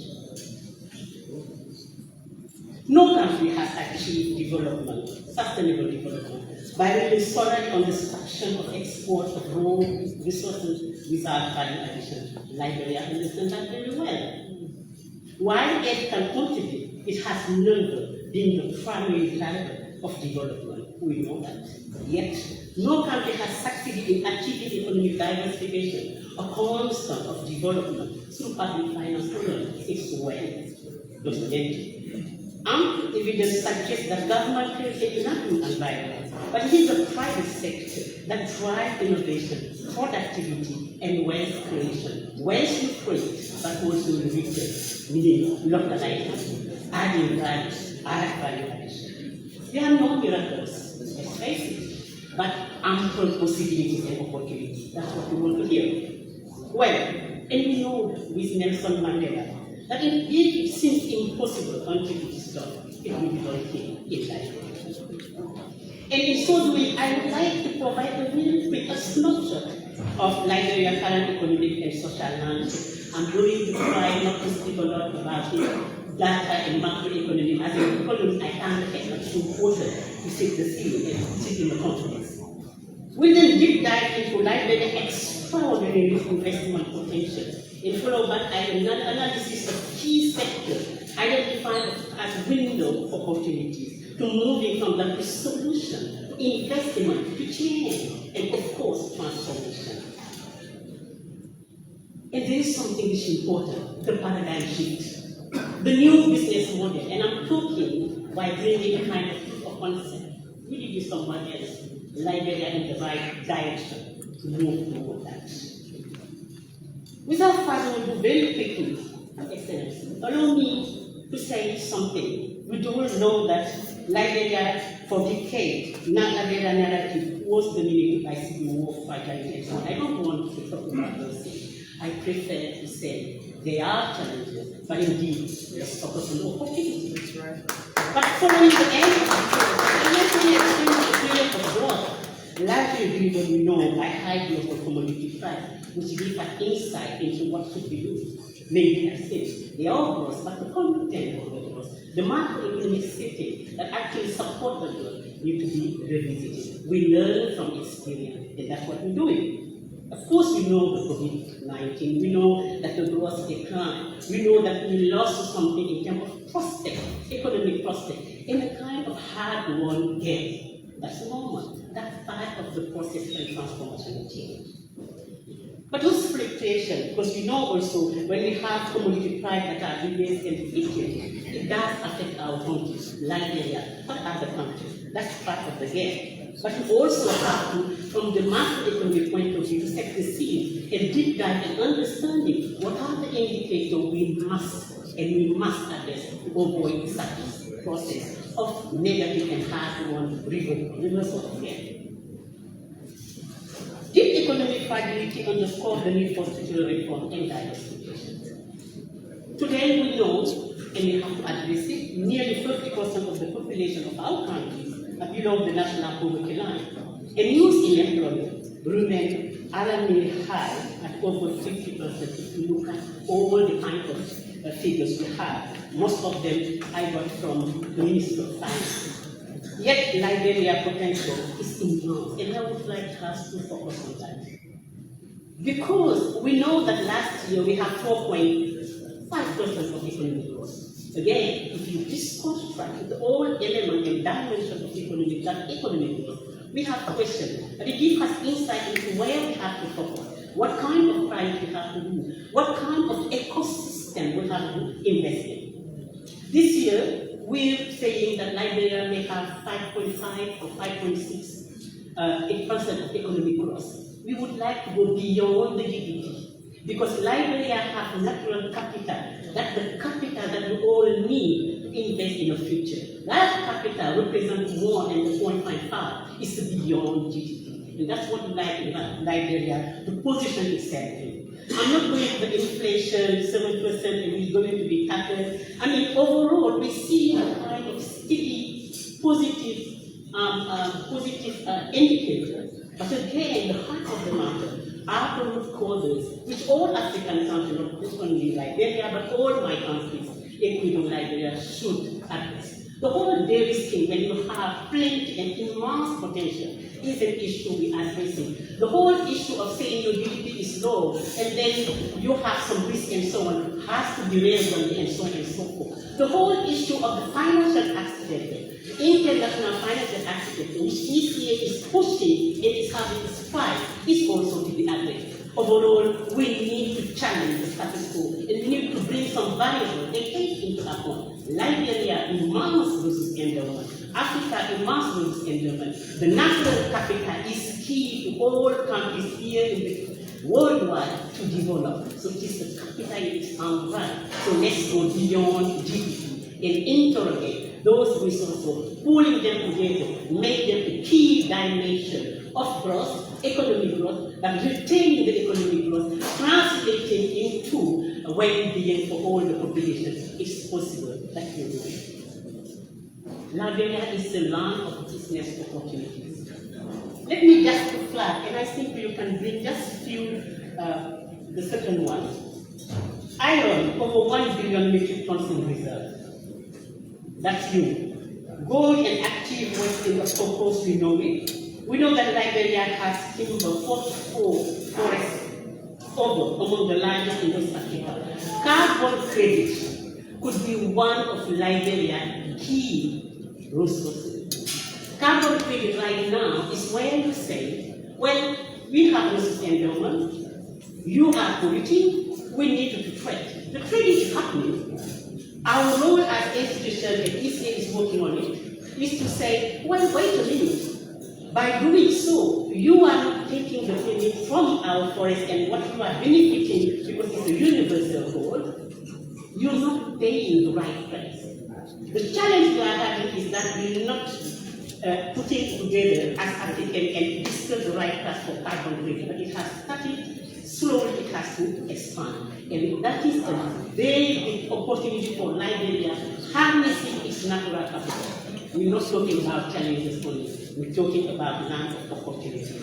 Offshore oil, potential 70 block identified, 4 currently licensed. Let's not forget the agro-industry sector, a huge one. However, those resources are exported largely in Europe right now. Efforts have been made that an over-reliance of raw would actually export our country, Liberia, and of course the shop. And of course, a bold diversity study has been going on. But what is important to bear in mind is the new development narrative. From fragility to transformative development. And I would like for those who have been doing research to recall something. And it's important to shift the dominant narrative. Liberia's story is not only one of war and fragility. Let's revisit the historiography of development. Let's revisit the political economy and deep dive into what we have in the old research, the statistics and so on. And here, I recall the UN statistical journal of 1962. It's the Bulletin of Statistics. Listen to what he said. From the 1930 to 1970, Liberia achieved exceptional growth. By 1974, Liberia's real economic capital exceeded that of China by 80%. Indonesia and India, what has happened? Let's revisit. Let's try to understand. And that will give us insight into what we have to do. Otherwise, we will be focusing on the symptoms without addressing some of the key fundamentals of Liberia and Liberia witnessed across the board. How come? When I was in South Korea, they told me Ghana in 1960, South Korea in 1960, and they were showing me what happened. So what happened is, we have to deep dive into what we actually did so far, what kind of policy and what kind of products were we exporting. Sometimes we see some of the countries, Korea, Qatar, you name them, and even Saudi Arabia and so on, they will start with exporting their natural capital. I will say natural capital, because for me it's capital. To try to mobilize resources and still invest in others without the what we call the Dutch disease. Dutch disease meaning when you have lots of resources in a mineral and natural resources, we tend to avoid the first and foremost key sector, i.e. agriculture, which actually here in my country, Nigeria, occupies 70% of the population. We tend to move away a little bit steadily because our macroeconomists will be telling you, you're doing well, you have 6%, you have 10% growth. But we forget to deep dive and say, wait a minute, what are the content of the growth? And if we are not careful, steadily we forget about agriculture. What other countries have done well is no, they did the right balance. And the paradox of the trend didn't happen because they made sure that agriculture that really mobilized 70% or 70% of the population actually is supported. Investment money that is coming from the road, etc. They did it around 10 years, 20 years, let's say 2 decades, 3 decades. Maybe there's something that we miss. We didn't do that. That is why somehow, somewhere, we miss the flow. If you look at the graph, I just want to avoid a lot of equation and so on, you can see somewhere where it's going down because there's something fundamental with the agriculture, with the services and digital, which we didn't do at the same level as mineral and natural resources. And at the same time, in the development paradigm, in the development process, when you arrive at the tipping point, then you miss completely the fundament and the foundation for agriculture. Yet the agriculture is well exported, well trained, investment. The 70% who live is agriculture, by the agriculture, they get what we take the right mix of education, and agriculture will give kind of 20%, 25% according to some country, based on some context, to the services, to the industry. So you will have a whole process of transformational change. We start with the key one, and you will see a middle class, you will see educated people who are ready to move to the second, to the industry, manufacturing, and so on and so forth. So this kind of equation will give you insight into macroeconomic. What should we do? What can we do? What shouldn't we be doing, and so on. And one thing which is all important here in Liberia is that it has demonstrated its capacity to lay the foundation and to revisit the past with lessons, with very ample policy. All the normative work you made, like the air, have been actually put in here. And we found that also, that democratic process will be translated right now into democratic dividend. Hear me well, I'm not saying demographic dividend. That's what we know. In 2022, we worked a deep dive into the satellite account to try to understand what actually would help Liberia to move the pathway for change. We found the demographic window is far away because the deficit, the life cycle deficit was 76%, which means you have many people, very little, that actually trying to take care of very wide population. If you continue that way, it can take you 35.2 years to start enjoying the democratic dividend. Democratic dividend and democratic dividend goes along. And they are supported by the normative framework, that foresight analysis that Liberia has done. So what does it mean for the government? That's why the government said, we understand that. We know the process we are in, we know the pathway, we know the trajectory, but we want to change that trajectory, and we want to change that pathway. Can you come back again, please? And it's where Liberia has defined a roadmap to diversify its economy. Can you come first, please? And the first one is to say, can you come? Simply put, Liberia needs business. Simply put, Liberia is open to business. Attention, has said in French, Francophone. The government's strategic intent is business that are underpinned by shared responsibility, is towards shared prosperity and mutual accountability. This is when, if you look at all the analysis and put them together, it's a win-win approach. There is a theory of change, and the theory of change is to say, we will change the dynamic and change the pathway we are in. We have it absolutely right now to find what it takes and build on our comparative advantages. Comparative advantages can be actually illustrated this way. If you look at up there, Liberia, of course, has, you can go back to the opportunities, the cluster. Liberia has, we say, iron, we have the guide, I have given the numbers. But then Liberia has other things with the diaspora. Do we know that the diaspora in Liberia, if you count all the origin, etc., it's around 1.2 to 1.7 million? And analysis, a very in-depth analysis, found that just the diaspora can bring up to 800 million. So how do we make sure that what we need for the fourth country to actually fund Liberian transformation change, building the first one, building on its resource endowment, can actually use the crowding, the blending finance based on what we have without over-relying on debt and debt distress. Can you come to the big one? If you continue the dynamic, you will see you will have all this financing, etc. for the diaspora, as we say, the public-private partnership in the corporation money. And right now, we know there's a public-private partnership going on with Liberia and institutions like Renova, bringing investors not only from Africa, but from elsewhere.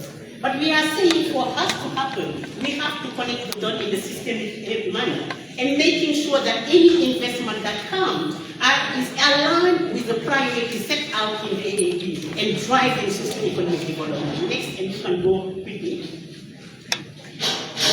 You can go quickly, please. You continue, please. Okay, based on that paradigm shift, again and again, if you look at where Liberia is going, the paradigm shift is underpinned by shifting from exporting new natural resources to focusing on value addition.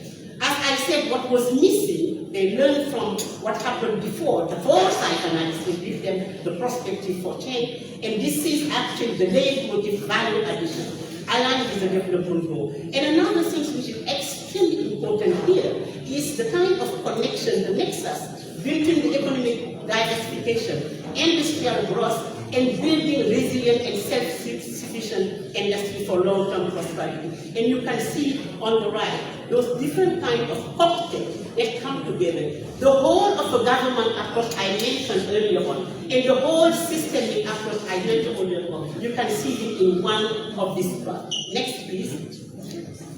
So, but that is not enough. We also have to deep dive to say, yes, you put your theory of change, you want to, what have you done? Research has shown that Liberia has done something, and they are trying to share it to be proud of, although it's not enough. We know that measures have been taken by Liberia to ease the doing business. I will not go through it, you have it on the screen. But for example, only 4 steps in several countries, instead of having the many 400 or 100, etc., to just opening a business, it was actually completely reduced to 4 steps. And here, to simplify the registration, Liberia has actually gone to 1 step in Monrovia, Tanta, and Burundi, central line registration. That's excellent. We are talking about the challenges, but of course, let's remember this. This is actually a foundation we can build for more reform and enforcing the reform. Look at this, the investment incentive regime. Asset deduction. I work with many countries. I'm seeing a very big case and a trust that Liberia is making compared to other countries. the waiver in exemption in income tax, etc., are very important. Look at here also, when we talk about the tourism, energy, and hospital, is the same. And you go on. Of course, there are issues. We need to strengthen the land property right. We need to digitalize the land, the cadastre, and so on and so forth. There are many. But let's move on and say, based on this one, investor, where are you next? Where you can begin, you have a foundation and you have something that can be done. Don't say you will wait for everything to be done to move on. This is the kind of things you have, you're not starting from crash. We understand the good thing that was done and we are ready to champion, to further, to scale, to transform. You can have here for each of the key sectors where you have already ventured and where you can participate. If you look at the project here on forestry, natural resources, I've already talked about carbon already, but there's also the tourism and timber, etc., the ecosystem and tourism one. And here, all the impact investment you see, I will share this one. And if you want to participate in this sector, you know where to go. First, of course, Liberia National Commission and Investment Commission, and you have other partners that are there showing you making business in Liberia make more sense. CENTS. Energy, the same. Go to mineral. This is what we know. Already, Liberia has already started some very good work. It's starting. It's ongoing. It's not going the way it's accelerating. We need to scale. We need to accelerate. So you have room to participate if you want to be part. I'm being very, very concrete here. Because I don't want our investors to come and say, well, there are a lot of challenges, we cannot participate. No, you can participate. And by participating, that's why the cooperation is strategic partnership. You bring your value, you own, you add, you transform, you scale up. For your benefits and your benefits. So the business case and the development case is competitive. Agri-businesses. I'm dreaming for Liberia to be the hub for agro-business in West Africa and Africa. Liberia agro-business, not just ex-Union. I'm economist. Whatever I say, I ground it into data and supported by data. If we organize ourselves, if we put this investment, and I know our dear Ambassador Anderson is very proactive and old to bringing the intersection between capital and opportunities. Only in this sector, we can gain up to 25 to 28% as a quick wins, not quick fix. Well, quick wins with a view to expanding the next kind of thing. The graphs are being show the kind of motivation you can have and you can do. With all of you owning and being part and parcel of the plans again. Go to start. And here, I have to, just to share, I've shared what Liberia is doing well. The room for improvement. But room for all of you before you go to actually contribute. Let me say this. There's proof of concept. We did the same thing for another country. I'm not going to name it. Before they left, investors, they signed. And that's what we would like to see happen. When you sign, you will have champion Liberia. But you will get, and I am speaking here on behalf of all ECA, under the leadership of the Senate. ECA is ready to support Liberia in that case. ECA has supported country to do it. I will not bring the country, but country. We move from technical, inside information, foresight, to have some prospect and have the real time, to really have some concrete impactful result. And I can discuss that more. I know we can discuss it more with the Liberia. But here, you will see what the successful are. Remember, I said it's not miracle. There are possibilities. They are not miracle. And it goes without saying that Liberia is on the right direction. You understand why I was saying no challenges anymore? We talk about challenges, but in any challenge there are opportunities. And here we have the theory of change, we have the narrative shift, and we have all what it takes to do together, scale up and transform. Some of the success stories from across Africa, we show that when you come as corporation and you own the business model, you champion it, not as the purely business person who will gain and go back. We're talking about making the business case and the development case. And if we do that, we are partner for change, partner for transformation, partner to scale it up. You see all the data. And here, Rwanda, for example, what they did in the Bantu with the treaty processing sector was to transform in Rwanda. You go to Morocco, if you take a fertilizer, phosphate, they didn't just sell and sell it. They changed the contract. So the legal contract is very important. And we'll be more than ready to supporting Liberia to review it, because many countries, they actually was caught up in the contract they signed. Because when you sign it and you didn't actually, sometimes you cannot review them. Or if you review them, you pay penalties. So how those countries were supporting to deep dive into their new narrative, reflect them in all the shame, and be able to start the processing, the value contribution, so the venture approach, and the win-win scenario we see them there. And that is why I would like to say it's possible. It goes without saying that it seems possible until it is done. And I would like to leave you with few messages. Number one, I wanted to say that Liberia pass for co-creation and partnership for diversification is not questionable. And that's why I started using the data and connecting the dots using the data, the theory of change and the reality. There's no rhetoric here. It's a reality. There's no miracle here. It's possibility. There's no trying to talk about opportunities. But opportunity that we believe in, partnership that we believe in, partnership that we own, because we are mutually accountable. And if we do that, there are facilities out there, the UN out there, and there are many other institutions that are out there to support this country. Because it's a country for the future. It's a country that has promise. I'm not saying it just to say it. I'm saying it based on our own research and prospect and also foresight. It's a country where you have to come. It's a country where, if you take the right decision, if you are committed to change and committed to be part of the pathway for change, you will find it. And that's what we would like to see. All Liberians, led by the very capable government, has been given the first information and the direction for that. And I would like to say, Excellency, distinguished participants, Liberia stands at the crossroads. Dear investors, your time to come to Liberia is now. Because if you don't come, others will come. Believe me, there are many more who are waiting, and we will not rest until all those investors, they are seeing Liberia all over the place and questioning come. And I'm an advocate for Liberia. Sometimes I go in a meeting and I talk about Liberia, and they start telling me, oh, and I continue doing it because I believe in Africa, I believe in this country. So the Liberia stand at the crossroads. The choice we're making today will shape the country trajectory. And at the RS agenda for inclusive development, sharp the path forward. Strategic diversity and inclusive investment are essential.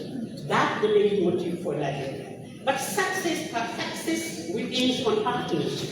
Please, you demonstrated what partnership means in the private sector, Liberia government, partners, and of course, we can say the same. Liberia cannot do it alone. Liberia will be doing it with all of you, because by coming here, you have demonstrated your belief in Liberia, the trust in everything is not perfect. Yes, we know nowhere everything is perfect, but we come together, build together for the cause we believe in. Let's co-create. Let us collectively champion Liberia transformative development. Let us rise to the moment. Let us partner for progress. Let us drive economic growth that have social development content. Let us walk the talk. Let us walk the journey with Liberia, a journey of prosperity, of progress. I believe in, UNECA believe in, the US believe in. Let us do it. And now, it's no time to rest. Thank you.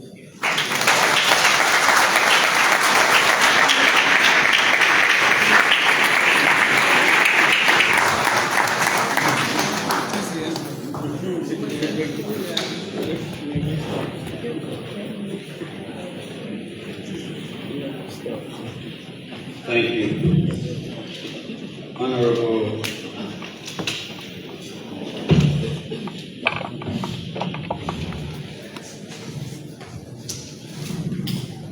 Thank you. Honorable Newman T.H. Betty, Senator of Greenwood County, Representative Fangule, Bon County, Chairperson on Investment at the House of Representatives, Representative Jones from Ankara County, other members of the 55th National Legislature here present, the Minister of Agriculture, the Minister of Commerce, Minister of Information, senior government officials, Madam Joe, Director of Sub-Regional Office for West Africa, Your Excellencies, Ambassadors, Madam President, Coordinator of the United Nations here in Liberia, Ambassador Anderson, CEO Nova Africa New Ventures, Madam Koko, Senior Political Advisor to Your Excellency Joseph Newman Boykai, President of the Republic of Liberia, Presidents and CEOs of investment companies in the sub-region and around the continent, our local and international business executives, business partners from around the globe, special guests, the Fourth Estate, fellow Liberians, distinguished ladies and gentlemen. As we gather here today at the Liberian Conference, Liberian Investment Conference 2025, I am pleased and honored to invite the Honorable Vice President of the Republic of Liberia, Honorable Jeremiah Fanfo,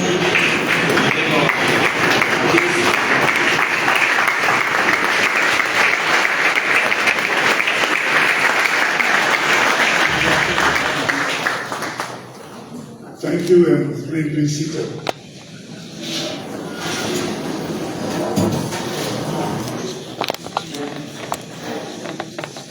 The honorable members of the National Legislature, the Dean and members of the Cabinet, officials of government, the doyen members of the diplomatic corps, international partners and friends, the CEO and members of Nova Africa Venture Group, distinguished guests, the media, ladies and gentlemen, good afternoon. Before I start, let me start by thanking the guest speaker. And guest speaker, you spoke well. I know it was a good presentation, and I know the presentation will continue in the presentation section. But one question you asked, if Liberia was far ahead of China, Singapore, and other countries in the 70s, what happened? That's what happened for which some of these conferences are called, so that we find our roots and go back to where we came from. Thank you.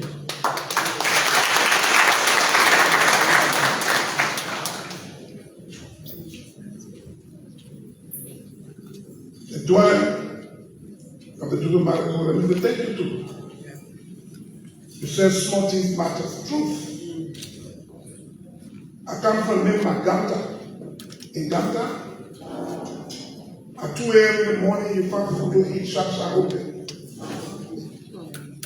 That's why Ganta is a boiling city and everybody wants to go to Ganta. It's a smart reality. And so I'd like to thank you too. We gather here today,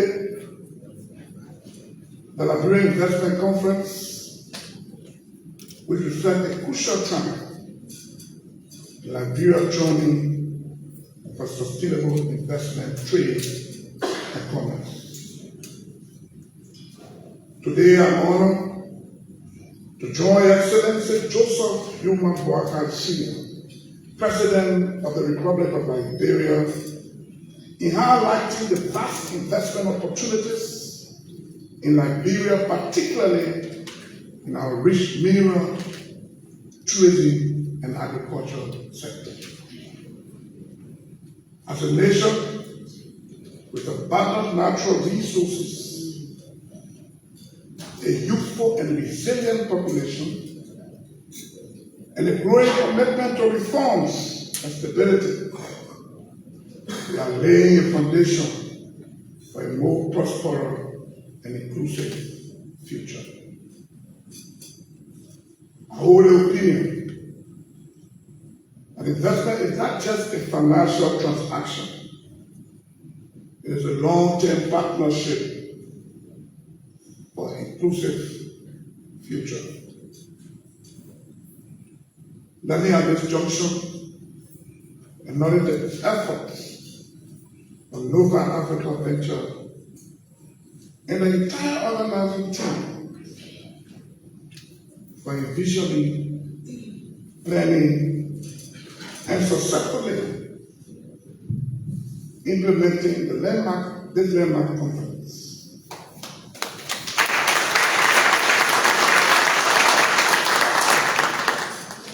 A conference of this nature signals our readiness to collectively strive for a united and prosperous Liberia. Our country is rich in untapped potential with mineral reserves to include gold, iron ore, diamond, and amongst others.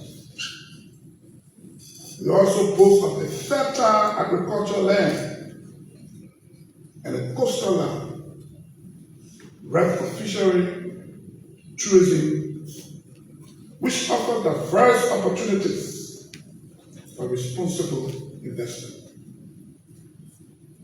Distinguished ladies and gentlemen, our strategic location on the West African coast gives our nation access to regional markets through ECOWAS and beyond. A few weeks ago, I commissioned modern port equipment at the Freeport of Monrovia to increase access and ensure efficiency. Our vision to improve our port facilities, roads, and energy infrastructure, which position Liberia as a vital hub for trade and logistics. Our government is also committed to improving the business environment with ongoing reforms and investment regulations. We are working to provide greater transparency, legal certainty, and investor protections. We have already streamlined procedures through the Liberian Business Registry, the National Investment Commission, to support local and foreign investors. Let it be known at this conference that we are not only investing in our economy, but we are also investing in our people. The arrest agenda for inclusive development provides our government approach to human capital development through education and the preparation of a skilled workforce as the backbone of our economy. I believe that sustainable investment must be inclusive and welcome investors who share our government vision for development that benefits not only the shareholders, but also create jobs for our people. Our country has transitioned from charity to partnership.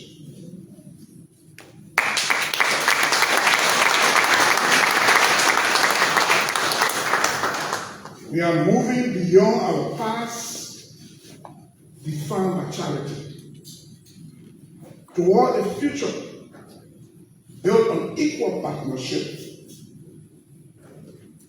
In this new Liberia, we seek collaboration, not sympathy. Investment, not aid.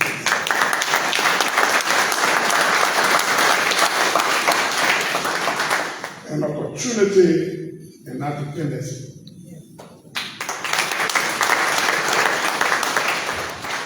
We are offering partnership based on mutual respect, shared benefits, and long-term vision to address socio-economic challenges of our people. We are a government who refuse to settle for less and determined to change the negative narrative of the past.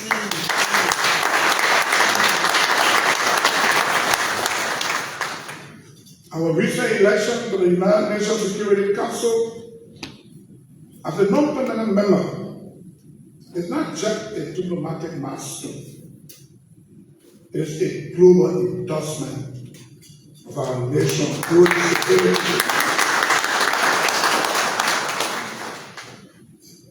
leadership. It also solidifies our visibility on the world stage and signals that we are credible partners for investment, trade, and commerce. To our partners here today, whether in mining, tourism, agriculture, energy, infrastructure or technology, Liberia is ready to work with you.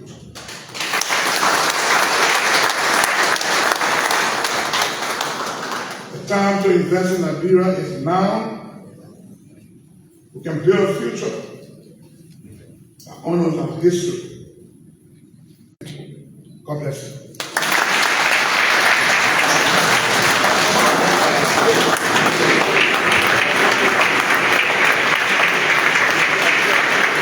That was the voice of Honorable Jeremiah Pankun, the Vice President of the Republic of Liberia. Another round of applause.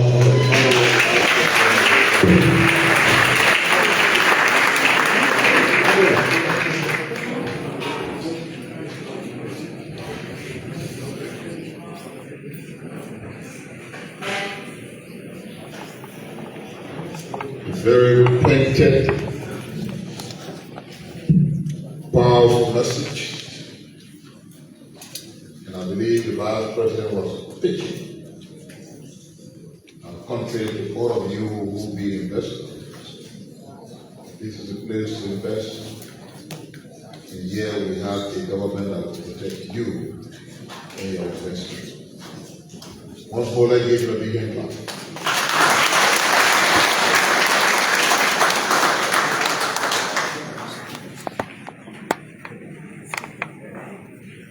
This was the official opening section of the investment forum. In the afternoon, we will have different activities taking place. Presentation on the agriculture sector, tourism, infrastructure will all take place subsequently during the duration of the conference. The Vice President was brought in purposely to formally declare the summit open. So before we close, the Vice President will do a photo opportunity with China-Liberia and other with IHB. We want to say to some of our colleagues who are here from the French-speaking countries, over everything we're done in English. We apologize. We hope you have people sitting by you who were helpful. And we'll do a better next time in terms of the language barrier.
Hello everyone, good afternoon.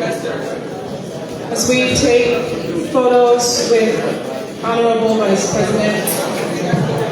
Hello everyone, I just have to make an announcement regarding the afternoon.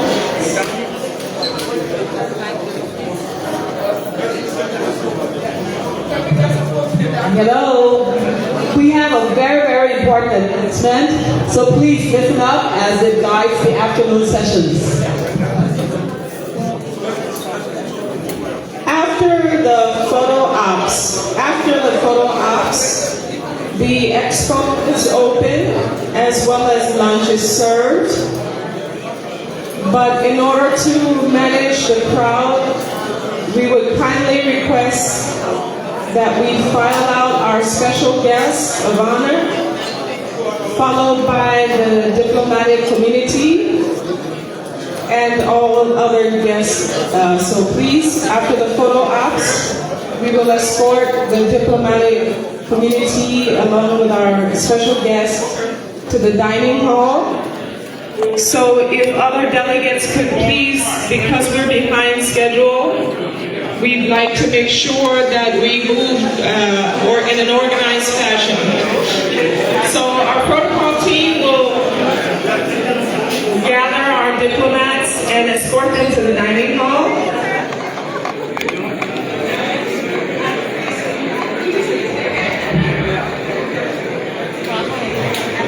At this time, all of our protocol officers, we need you to please come up.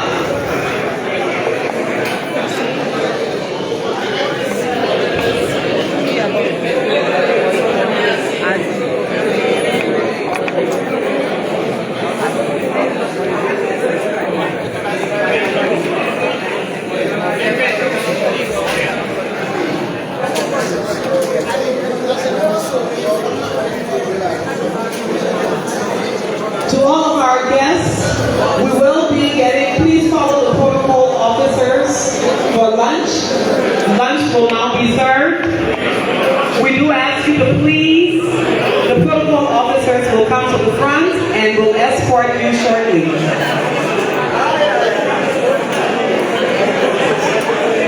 We also ask that you please visit the exhibitors that are outside.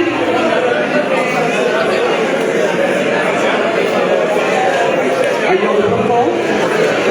Okay, so we now have our protocol officers. Those of you that would like to have lunch with us, please come to the front and follow our protocol officers who will take you to where lunch is being served. Officer, protocol officers, thank you.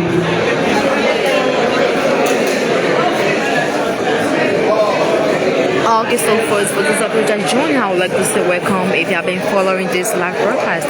I would like to thank you for following. So we are here at the L. Johnson Service Ministerial Complex in Kongota. We will reconvene in this room 2025 in the next hour to begin the first session. Conference begin today, the 15th on agriculture. So everybody, please, after lunch, of this month, let's come back into this room for the first session, which is on agriculture. Thank you. Today for a brighter future for Liberian Youth Conference.